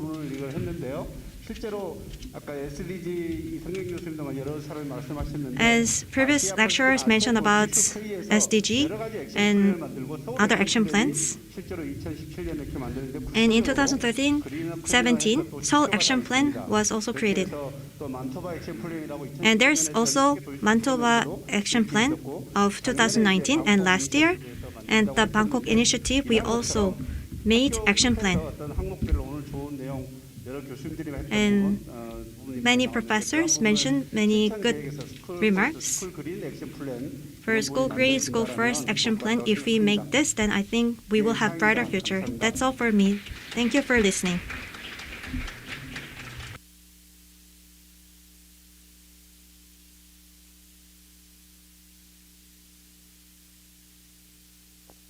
박찬열 연구관님께서 좋은 말씀 해주셨습니다. 말씀 잘 들었습니다. Thank you so much, researcher Park Chan-yeol. 발표가 모두 끝났습니다. All presentations for session 1 had been finished just now. Now it is 15:38 and we will going to have a short break. And we will see you in few minutes after the break.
I will start session 2.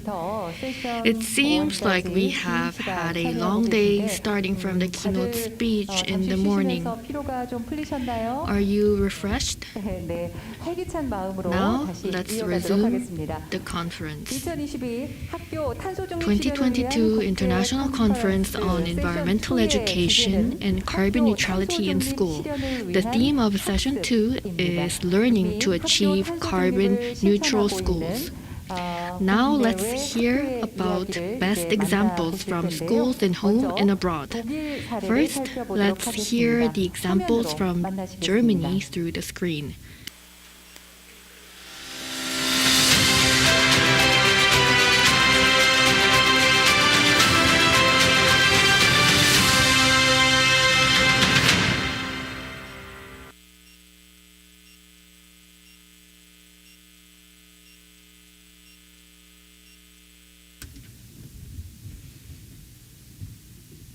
Okay. Good morning from Germany and good afternoon to South Korea. This is Kai Gempler speaking, and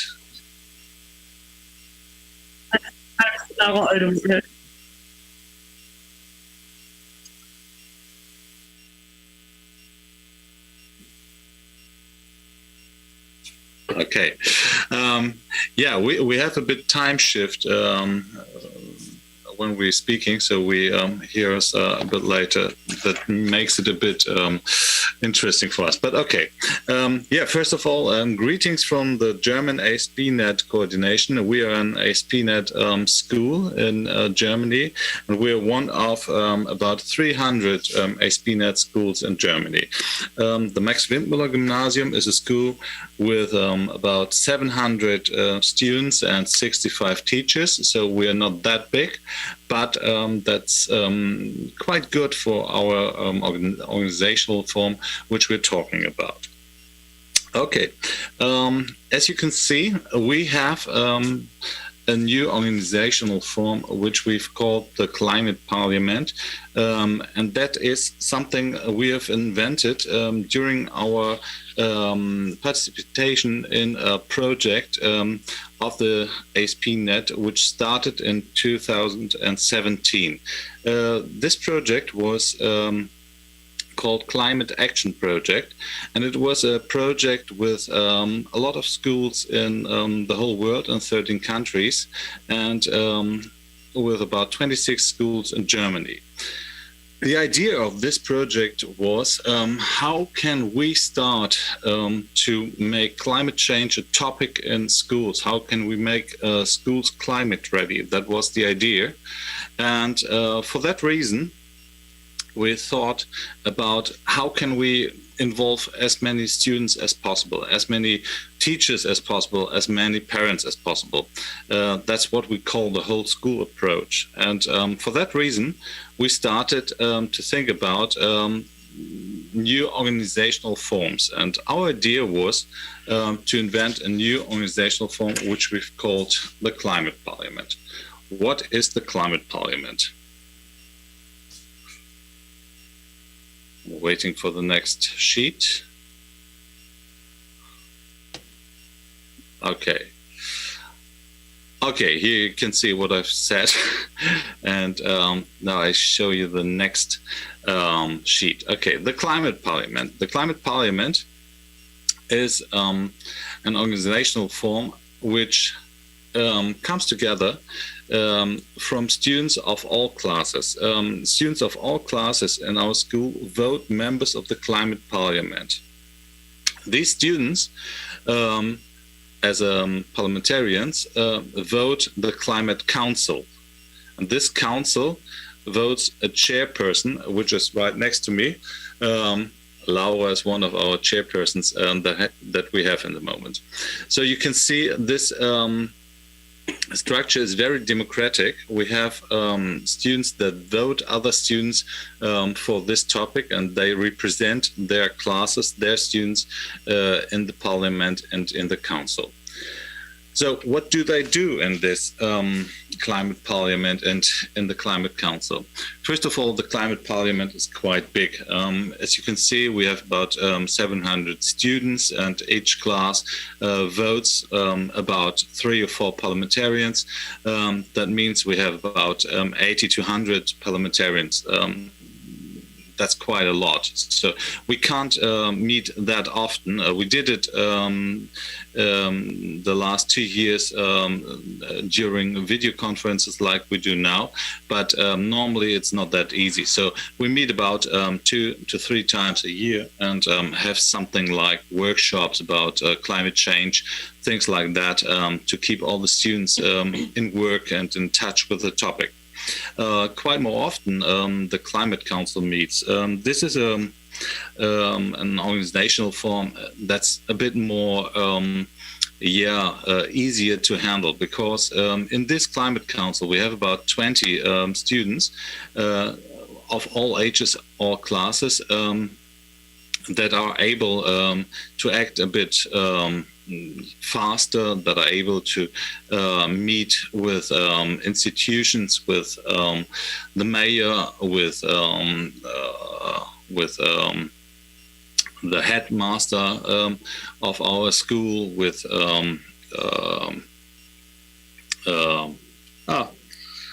other institutions, to find ideas and solutions about climate change. And in the last 4 years, we have had this organizational form, and we're quite confident with it, because in these 4 years, we've learned from the students a lot. They have had a lot of good ideas, and I think the students as well have learned a lot, because sometimes in these 4 years, we had to think about, how can we do something? How can we realize a project? And that's not always very easy, because you have to think about, okay, how can we find a way to convince the mayor, for example, or how can we find a way to finance something, or how can we stand a long time between between having an idea and the realization, because sometimes it doesn't need days, it needs years. And so for that reason, they have learned a lot as well, I think. And to give you a glimpse what we've done in the last 4 years, our chairperson, Laura, will tell you something about our work. Thank you. Yes, so here are some impressions of our projects we did. Oh, sorry. These are impressions of projects we did in the last years, since we have the Climate Parliament and the Climate Council. And I want to give you an insight in the bigger projects we did on our way to get carbon neutral. So first of all, we had a workshop about emission reduction, and before we start, we can say the school is already very energy efficient, because the building was finished in 2015. We have a lot of LED spots, motion detectors, so heating and light are controlled by these motion detectors, so we don't waste energy on empty rooms. And during the workshop, we had to find possibilities for emission reduction, and very fast the students thought about hand dryer devices. And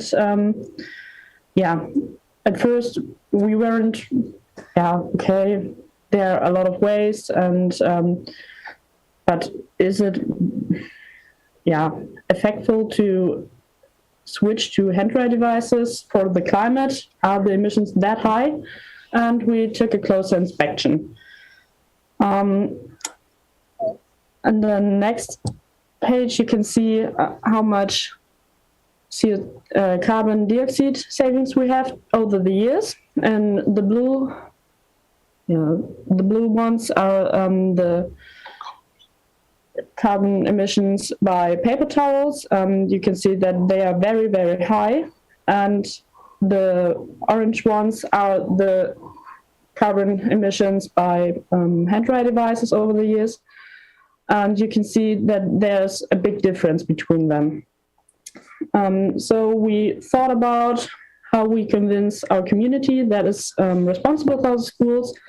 And yeah, we generated data to show them that it is very efficient for climate neutrality, on the way to climate neutrality, and started to plan a presentation and calculated and created data in order to persuade our community, politicians, and other stakeholders. Yeah, and then we started with 2 beta test devices. So we find a suitable device for schools, and our students voted the device that they liked the most. And we went to our city, to the community, in order to present our ideas. And yeah, they liked the idea, also because the costs for the devices were amortized after 3.5 years. Paper towels cost a lot more than these devices. And yeah, they wanted to install other ones in the observatory rooms. But then the pandemic showed up and we weren't allowed to use them. That was very sad because we are not allowed to use them until today. We asked the ministry for the schools to use them because there are no data that say that these are, yeah, Spreading the virus. Yeah, spreading the virus. And but they were persuaded by us. So we're waiting for the end of the pandemic so that we can use the hand-dry devices and get the other ones. So now we are using just 2 of them. Perhaps I can add something. This is an example for a project which is very efficient, and nobody can understand why we couldn't realize it fully in our school up to now, because you can save money and you can use CO2. So there's no reason to not to realize this. And yeah, sometimes you need time, and sometimes you need a lot of patience to see that your work is getting honored. But on the other hand, we have another project that will Laura talk about now. Yeah, patience is a good word. During the last years, we had a lot of that. Because we also had another bigger idea that was very expensive. Yeah, next page. Our photovoltaic system. When the school was built in 2015, also teachers had, before the foundation of the Climate Council and the Climate Parliament, the idea of getting solar panels installed. But let's say the costs were too high, and nobody really thought about, okay, we can do that, we can realize that idea. But after the Climate Parliament was founded, the members held a workshop on the climate change and what ordinary students could do about it. And they very fast find the idea of a photovoltaic system. And although most of the teachers and also some of the students said, no, we can't realize that, they hold on to the idea and informed themselves about it. They made plans, they talked to experts and talked about if we could do that, how we could do that, and what it would cost. And after we had our plans, calculations, and our data, we went again to the community and asked about financing. And they liked the idea, but were first, okay, it's a big project. Let's look what we can do. And another experts coming to the school and looking on the roof, what could we do? They made plans, ideas, and also with very long waiting times. But after around 2 years, with a lot of meetings, talks, and time of waiting, we finally get the go to install it. And that happened last year in December. And since then, 80% of the amount of energy is created by the photovoltaic system. That was a huge milestone for us, especially because the project was this big and expensive, and it's a good example what students, ordinary students as we, could do if we have some patience and enough arguments for the community. We were one of the first schools in Emden that have a solar system on its roof, but we are the first school where the students wanted it and started to think about it and to persuade the community. And that was one of the big milestones for our school on the way to carbon neutrality. To make something clear that might sound a bit irritating to you, we have a lot of wind power in Germany, especially in the north of our country, but solar power, photovoltaic systems on community buildings are not that that often in the moment. Just now, sadly, because of a war in Ukraine, there's a lot of new thinking about this, and I think now it will explode. But when we started this project, the first idea came up in 2018. There was nothing about solar energy, about photovoltaic systems on rooftops of of school buildings in a dimension like this. And now we have this photovoltaic system. Now we have this chance to gain energy with this system, and it's so effective that we have about 80% of our consumption of electricity by this photovoltaic system. So that's a very big milestone, as Laura said, to the direction of carbon neutrality. Yeah. And this project was so big that we have to wait 4 whole years since the first idea until it finally was realized. And we learned a lot from this project, how to organize ourselves that we can plan so big things and with which persons we have to speak. And during the time we waited for the photovoltaic system and the solar panels, we did also other projects. The next project, you maybe wonder what is about carbon neutrality and what it have to do, because last year we got a fully equipped climate monitoring station. We get it together with 12 other ASP.NET schools, and it's a project from the UNESCO about the Young Citizen Science Project on climate change and climate activism. And let's say sustainability is not just about becoming carbon neutral. It's also about knowing, learning, and experiencing about climate change. We have to visualize what climate change is and what we can do against it is always based on data and facts and the visualization of things that change. So with the climate monitoring station, we want to get students into work with data and into work with diagrams that they can create based on the data, and maybe they will see after a few years that we are also affected by climate change, not just people around the world. And the northern part of Europe is left behind. No, we are also members of a climate change. Everyone can see it. It can happen to anyone, anywhere, and anytime.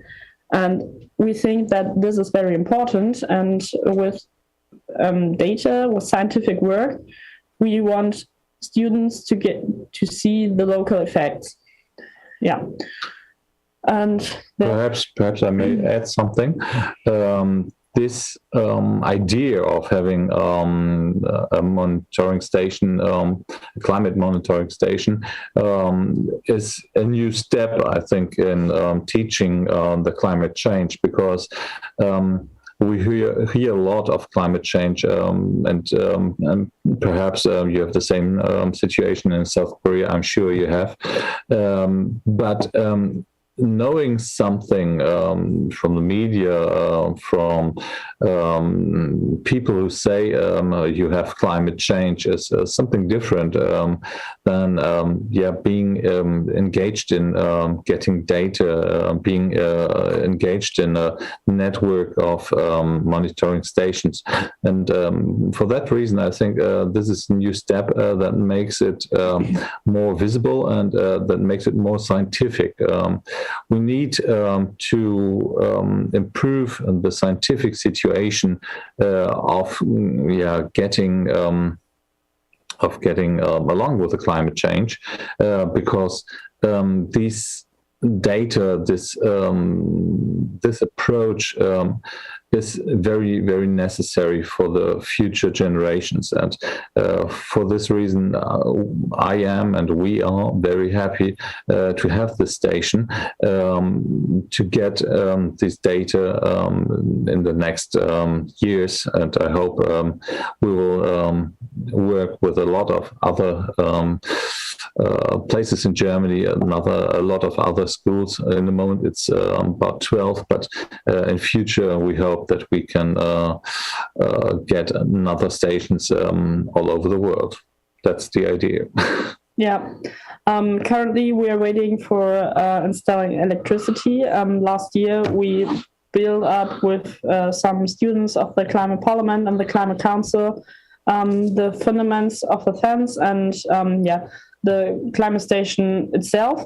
But at the moment we are waiting for electricity. That is done by our community, because the ground on which the climate monitoring station is standing belongs to the community, and hopefully we soon get the electricity and will collect data. Okay. Yeah. And yeah, we prepared a video, but I don't think that it can play. We will skip it. We will skip it. And yeah, these projects were stepstones on our way to get carbon neutral. And whenever we did these projects and also other projects, we always had the mind note that we want to get carbon neutral. That was always the big goal, and all these projects were just small steps on the way to it. As I further said, the school was already electricity efficient with monitoring with LED spots and detectors that control light and heating, and we searched for more ideas to lower the emissions, and we found it with the photovoltaic system, also with the hand-dry devices. And last year, I think we did a survey in order to get an overview where we are, what emissions do we have, what emissions can we lower in the future. And together with other schools, we did the survey, and let's say we had quite good numbers. We were already that low, and we hardly have any possibilities to lower more emissions. We can't reduce all of them because there are always emissions. And now we have to compensate our emissions that we can't reduce. And with that, we started to think about project ideas to collect money. Compensating means you collect money and spend it on sustainable organizations or sustainable projects in order that they do something with that money for the climate, like atmosphere or my climate. And we now have to think about how we collect the money.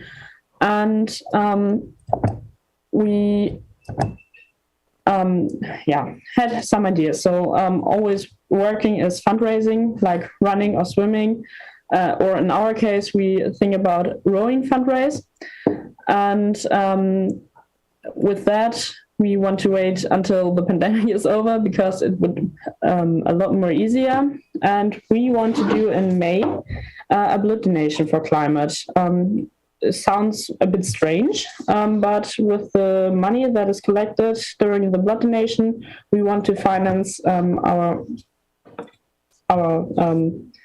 compensating. And there are much more opinions like climate cons on school merch or bring and buy bazaar, where the money is going to compensating effects or producing goods from school stuff. But these are methods that can done by any school, but before that you have to reduce your emission. And yeah, we did that, and hopefully we will be climate neutral in summer 2022. Yeah, that was mainly our way to carbon neutrality, and we hope to achieve this goal this summer. Okay. All right. Do you have any questions?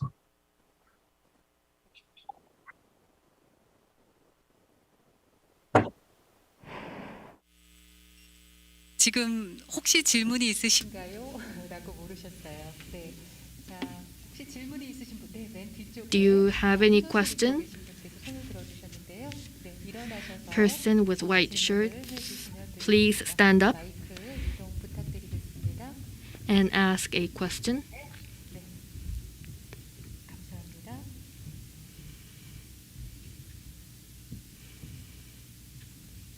네, 말씀해 주시죠. 네네.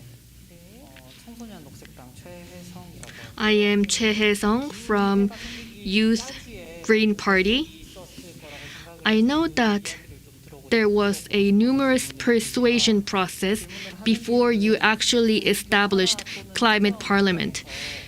The reason why I'm asking this question is from perspective of teachers or school administration, maybe it is difficult to let students to run the parliament. So I want to know the process of climate parliament establishment and how many persuasion did you have to make?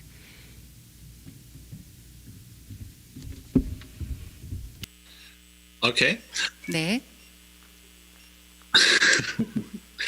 Yeah, that's a good question. When we started it in 2018, it was, can I say that it was not too difficult because we have worked in this climate action project of the ASP.NET schools before, and it was clear that we had to do something. And the big idea of the ASP.NET was to install a whole school approach.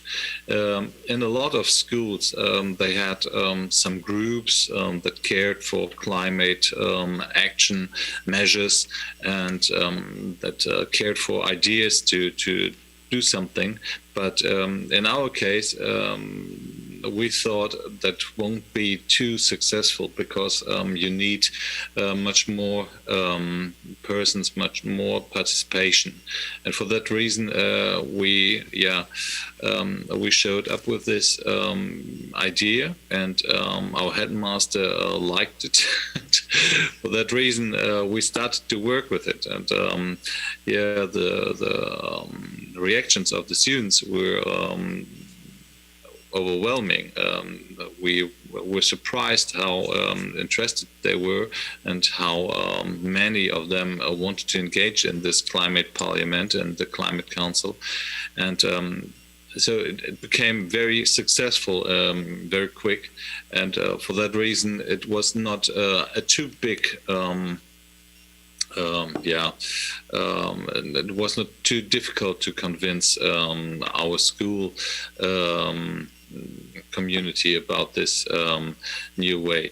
And it's always the same. If you show that young people, that students are interested in something, who else can say something against it? And the climate parliament runs itself. The students work for themselves, and we have teachers that we can speak to, like Mr. Gambler. But the main work do the students, and we organize the ideas and the plans, and also what we do next. And when you have people that like the work and that are interested in it, it works. So we were the first school that established this climate parliament and the climate council, and we made great experience with it, and we are very confident about hold this system. So for us it works. Maybe for bigger schools you have to think about alternatives, but we are very successful with it.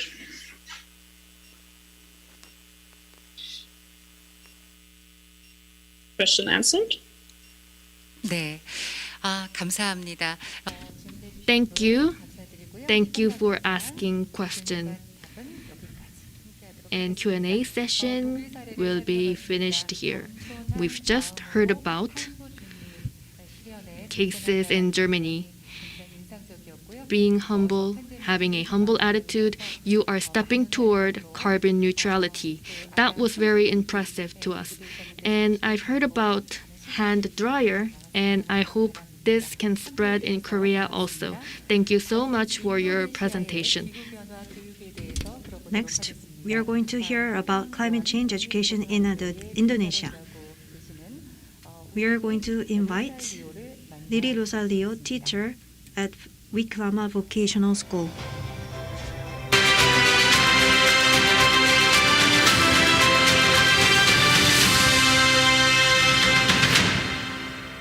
Climate change education in Indonesia.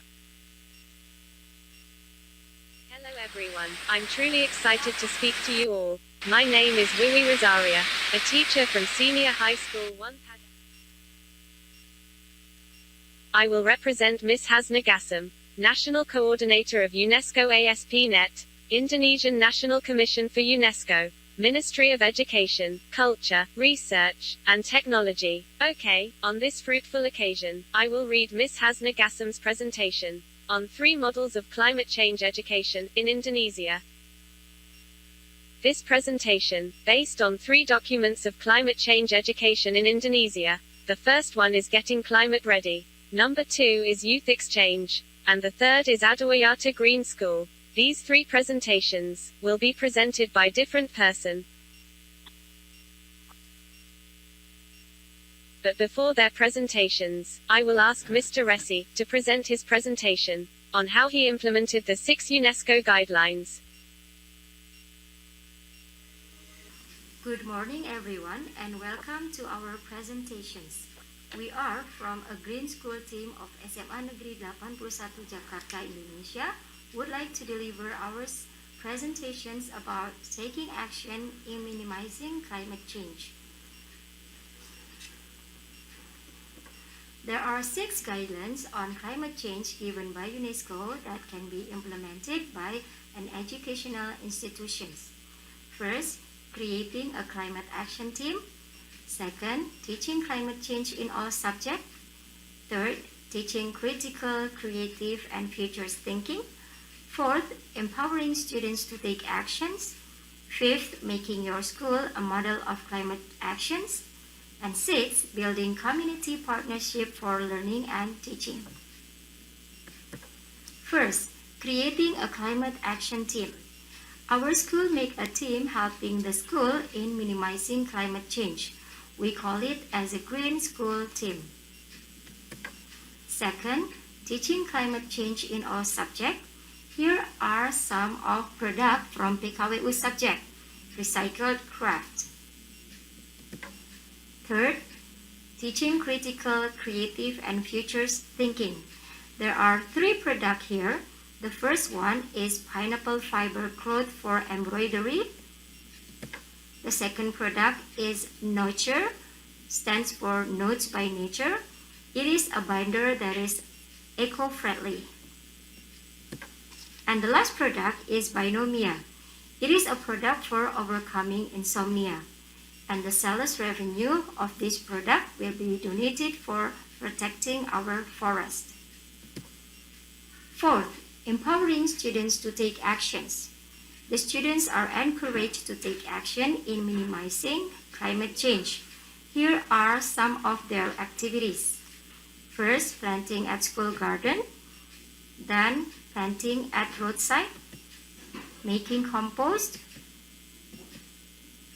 ask them to make their own bed, and cleaning their house. The last one, building community partnership for learning and teaching. Here we work with environmental agency. We've got training from them. Okay, I think that's all my presentations. Thank you. Okay, thank you, Mr. Rezi. Now, I would like to ask Ms. Kiki Risky to perform her presentation, followed by Mrs. Leni Lesnawati and Mrs. Linen Dart. Hello everyone, introduce myself. My name is Kiki. I am from Wikrama Bogor Vocational High School. On this occasion, I will explain about climate change education that has been implemented at Wikrama Bogor Vocational High School. This is our school location. Wikrama is in Bogor, Indonesia. This is the background. As we know, the issue of climate change is a challenge for all parties, include school. School must take real action improving student. School must save the character of environmental friendly student to anticipate the impact of climate change. For this reason, school must create environmental program that can be support in reducing the impact of climate change. For example, by implementing climate change education in school. So this is the guide in carrying out the climate change education program from UNESCO. This guide is important in helping to organize activity at school. And here are the parties who must be responsible for reducing the impact of climate change, and we all have our respective roles. So why school should take responsibility? If the school makes students care about the environment, it will make students become individuals who care about the environment as well as in the community. So we use a climate change model from UNESCO that we have and continue to do in school in carrying out the program. And we made the egg model into the big group as seen, and this is the implementation. In the first model, we have a garden on the roof. We call it green roof as a place from student to practice planting, caring for plant, and harvesting plant. Our green roof has many types of plant, including vegetable plant, fruit plant, ornamental plant, herbal plant, and family medicinal plant.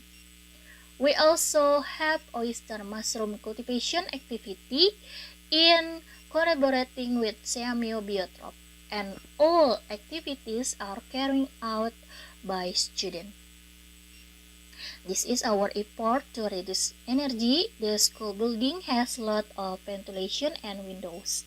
Our school does not use air conditioning, but our school uses natural cooling of the room from the evaporation of water that flow around the school. We also carry out energy saving project at home during the pandemic. Students invite parents to save energy and create a campaign on social media. And this is the school's transportation regulation. Student use public transportation or bicycle. Next, for the model water, one of the activity is cleaning the Cibaluk River, which is located near the school, and planting plants in collaboration with residents. We are a vocational high school with an environmental technology major such as software engineering and multimedia. So this is our student product. Our student make game of gerbing sorting education game. Okay, next.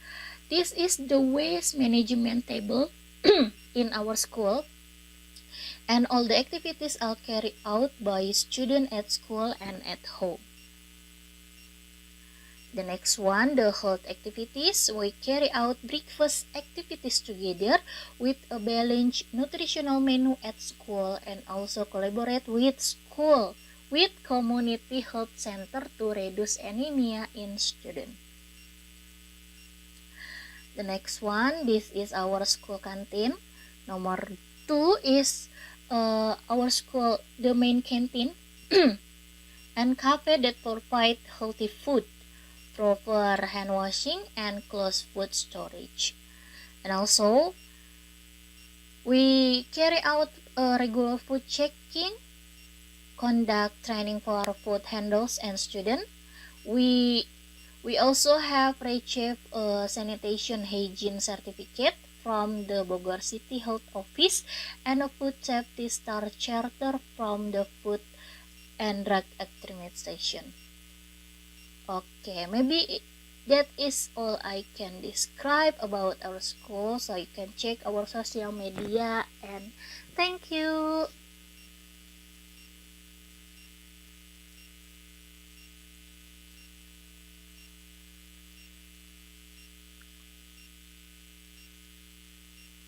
Hello everybody, it's nice to participate at the International Conference on Environmental Education for Carbon Neutrality in Schools, hosted by the Ministry of Education of Korea.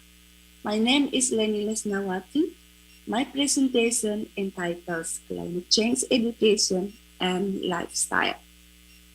Ladies and gentlemen, according to your Exchange Climate Change and Lifestyles Guidebook, the causes of climate change are 90% due to human activities such as electricity and heat, forestry, transport, industry, etc. And all those activities will give impact to our life and environment. For example, flooding, no electricity, refugees, disease, lack of food, harmless extreme weather, bad sanitation, no fresh water, and so on.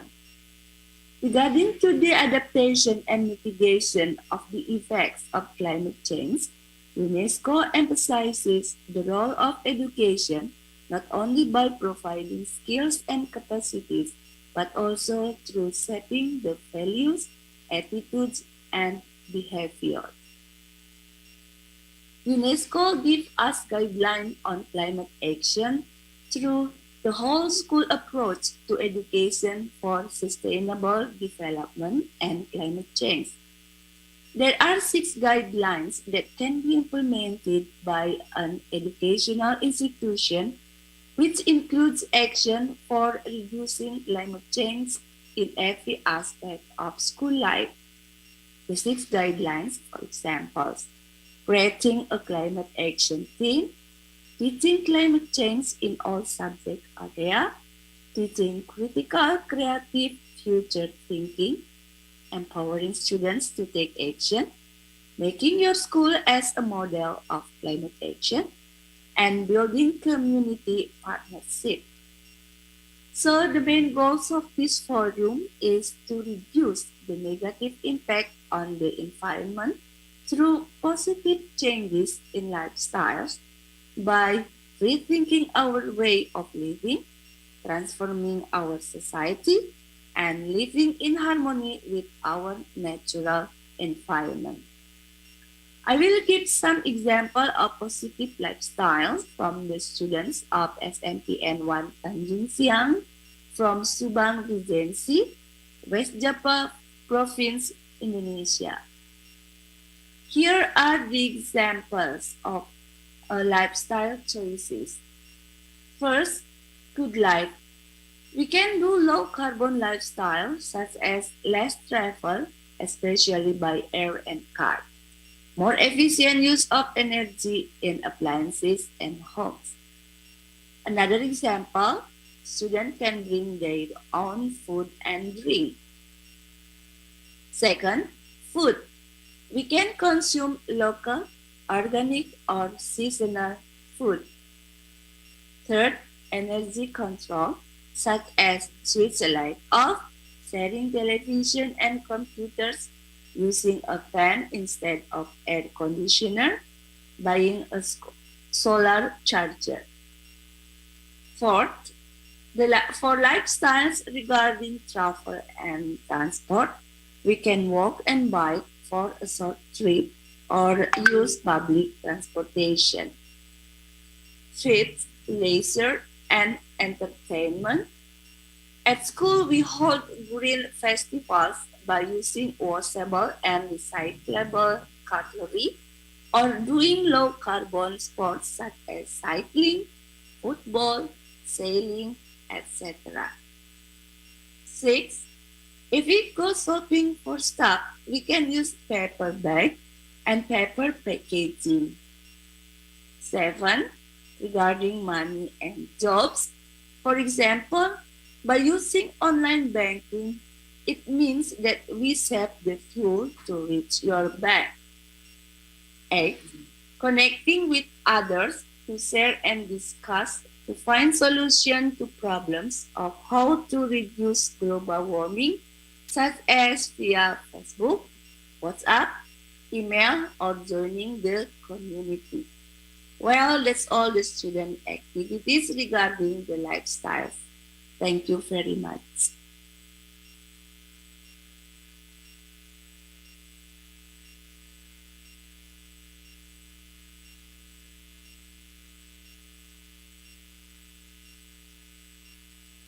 Hello, it's nice to meet you in these occasions.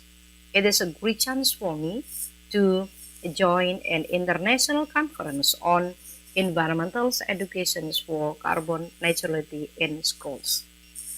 I am Sri Indarti from Bukit Asam Vocational Schools. Want to try to share how our schools implemented climate change educations. In these programs, we have two guidances. They are the whole school's approach to climate change and Adiwiyata. It is special programs in our nations. And it is a little brief about our schools, or especially in Bukit Asam Vocational Schools profile. And how to our schools or Bukit Asam Vocational Schools response about how to reduce the effects of climate change. Okay, this is two kinds of our guidances in starting from school governance. In Adiwiyata program, we try to imply about environmental friendly policies. That's the same program. And then in teachings and learning, in Adiwiyata programs, and our school try to implementations of environmental based curriculum. We try to integrate it in every subject. And the next is facilities and operations, and also community partnership in Adiwiyata programs. We have environmental friendly management of school support facilities. This is the same how to mix up our partnerships with all of the company surrounds in Bukit Asam Vocational Schools. And then the last ones is it is a big goals from climate change education is students climate actions. It is talking about participatory based environmental activities in Adiwiyata programs in our nations. So, whole approach to climate change and Adiwiyata programs in our nations is actually one of the guidance, a big guidance to make a succeed about climate change educations. And then it is what our students do, especially in students' climate actions. Our students try to make some research, if it is a simple research, starting from how to find renewable energy and then how to improve and develop their path entrepreneurships and findings renewable energy, and then how to treat our natural resources in a right way, and of course how to treat mining water waste because it is very dangerous waste in our surrounds, and this research is usually conducted by geologist teacher. And also talking about students participatory or participations in local cleanliness actions. Our students try to be very active in planting trees in coal mining fields and take some part or participations in local government's cleanliness actions. These actions is usually conducted by students organizations, OSIS, we call OSIS, MPS, and also BFOG Green Generations. And it is a big effort for our schools and our students how to make their schools is very comfortable for, and also how to make our students feel very enjoy in our schools by making many competitions program to make beautify and greenings our schools. And during the COVID-19 spread out, we have two kinds of learning, offline and online learning. In offline learning, we focus on our students' project and how to manage class waste and also school waste. And in online class also, we focus on how to make our students care about their environments by making students project in daily waste management, which the programs is do or are doing by our students in their house, and then they send their projects in our link. We use these ones, and you can see what kinds of students have done in this program. There are many links here. And also for giving good appreciations for our students, we have a special program. This one is we call Innovations Week. And yes, this is also the link for this. And beside this, we also make some campaigns for our students. And I think that's all for our sharing, talking about how to impart climate change education in my school. Thank you very much. I'm Sri Indarti. See you. Bye. Thank you. Okay, guys. That's all presentation from the ASPNet schools Indonesia. I hope the Indonesian experience in implementing this climate change education projects can provide contribution in minimizing climate change. And these activities will give benefit to all of you. Thank you. Be useful.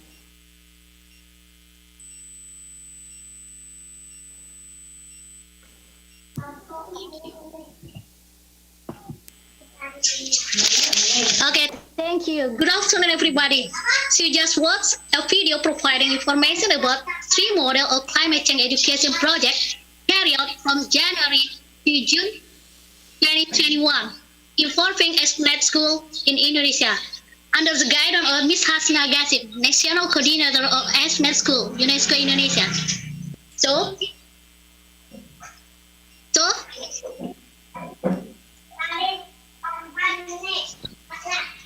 So we hope that our school climate change education model can contribute and be beneficial to other schools, especially to our Korean schools. And we are ready to facilitate any of the models to be adopted. I also want to share one of my projects conducted in my school, and here it is. Here is the video.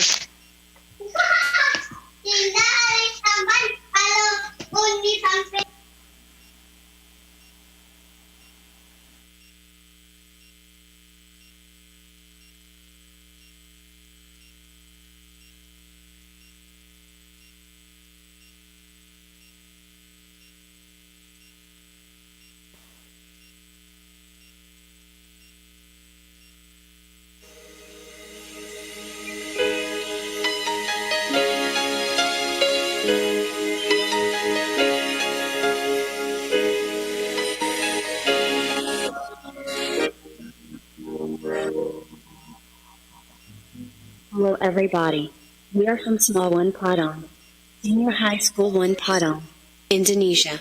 Let's watch the result of our project with the title, Inspiring for Youth in Effectuating Eco-Friendly Lifestyle to Reduce the Effects of Climate Change Through Various Outdoor Classroom Activities.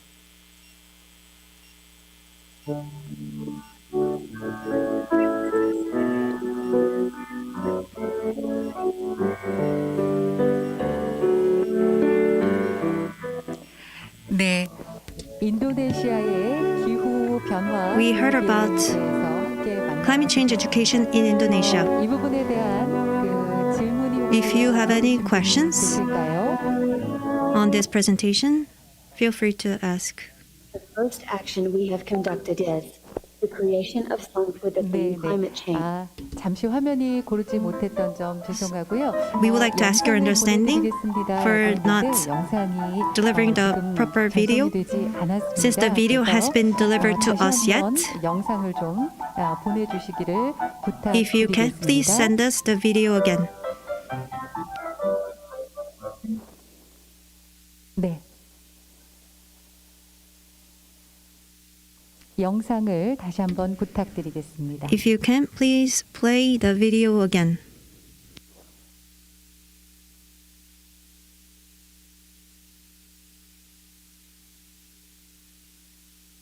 네, 영상 전송이 잘 되고 있지 않아서요. 네. 영상 전송을 다시 한번 부탁드리겠습니다. So please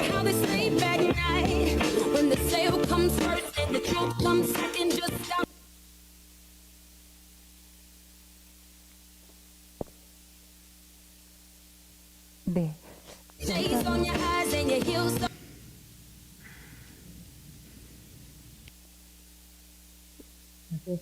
영상 전송이 되다가 다시 또 끊겼거든요. I think the video is not 다시 한번 well 확인을 해주시면 played. 감사하겠습니다. So please check once again whether it is being played properly on your side.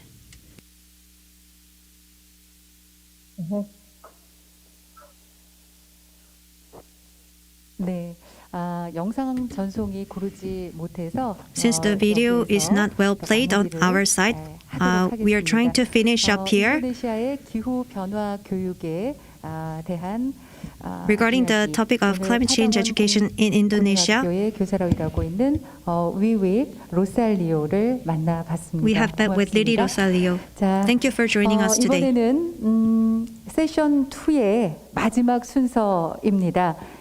모두를 위한 환경 교육 연구소 바로 우리 장미정 소장님께서 준비를 하고 계신데요. 오늘 내용은 국내외 학교 탄소 중립 교육 동향 발표를 함께 해주시겠습니다. 장미정 소장님, 네, 단상으로 함께 해주시기 바랍니다. 여러분 박수로 맞이해 주십시오. Can you please come up to the stage? Please give her a big round of applause.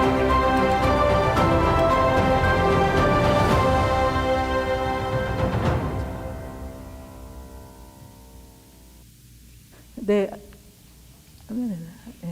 네, 안녕하세요. Good afternoon. 이렇게 귀한 자리 초청받게 돼서 너무 감사드립니다. Thank you for 준비하는 inviting me 과정에서 to this 곁에서 많이 valuable 지켜봤는데 international 정말 conference. 많은 분들께서 While I 고생해 was 주시고 preparing 오늘 my 아침부터 presentation, I 지금까지 saw how 좋은 people 발표들 are running 들을 수 around 있어서 to 매우 make this work, 영광이었습니다. and it was very honorable for 그리고 me to 앞에 hear about the 독일과 presenters' 인도네시아 사례 들으면서 speech. 이 준비를 And when I 이렇게 was 열심히 열정적으로 해주시는 Listening to 것만으로도 presentation from 어떤 Germany 감동이 and 있는 것 Indonesia, 같습니다. I was very touched because they were very 숨이 좀 찹니다. enthusiastic 죄송합니다.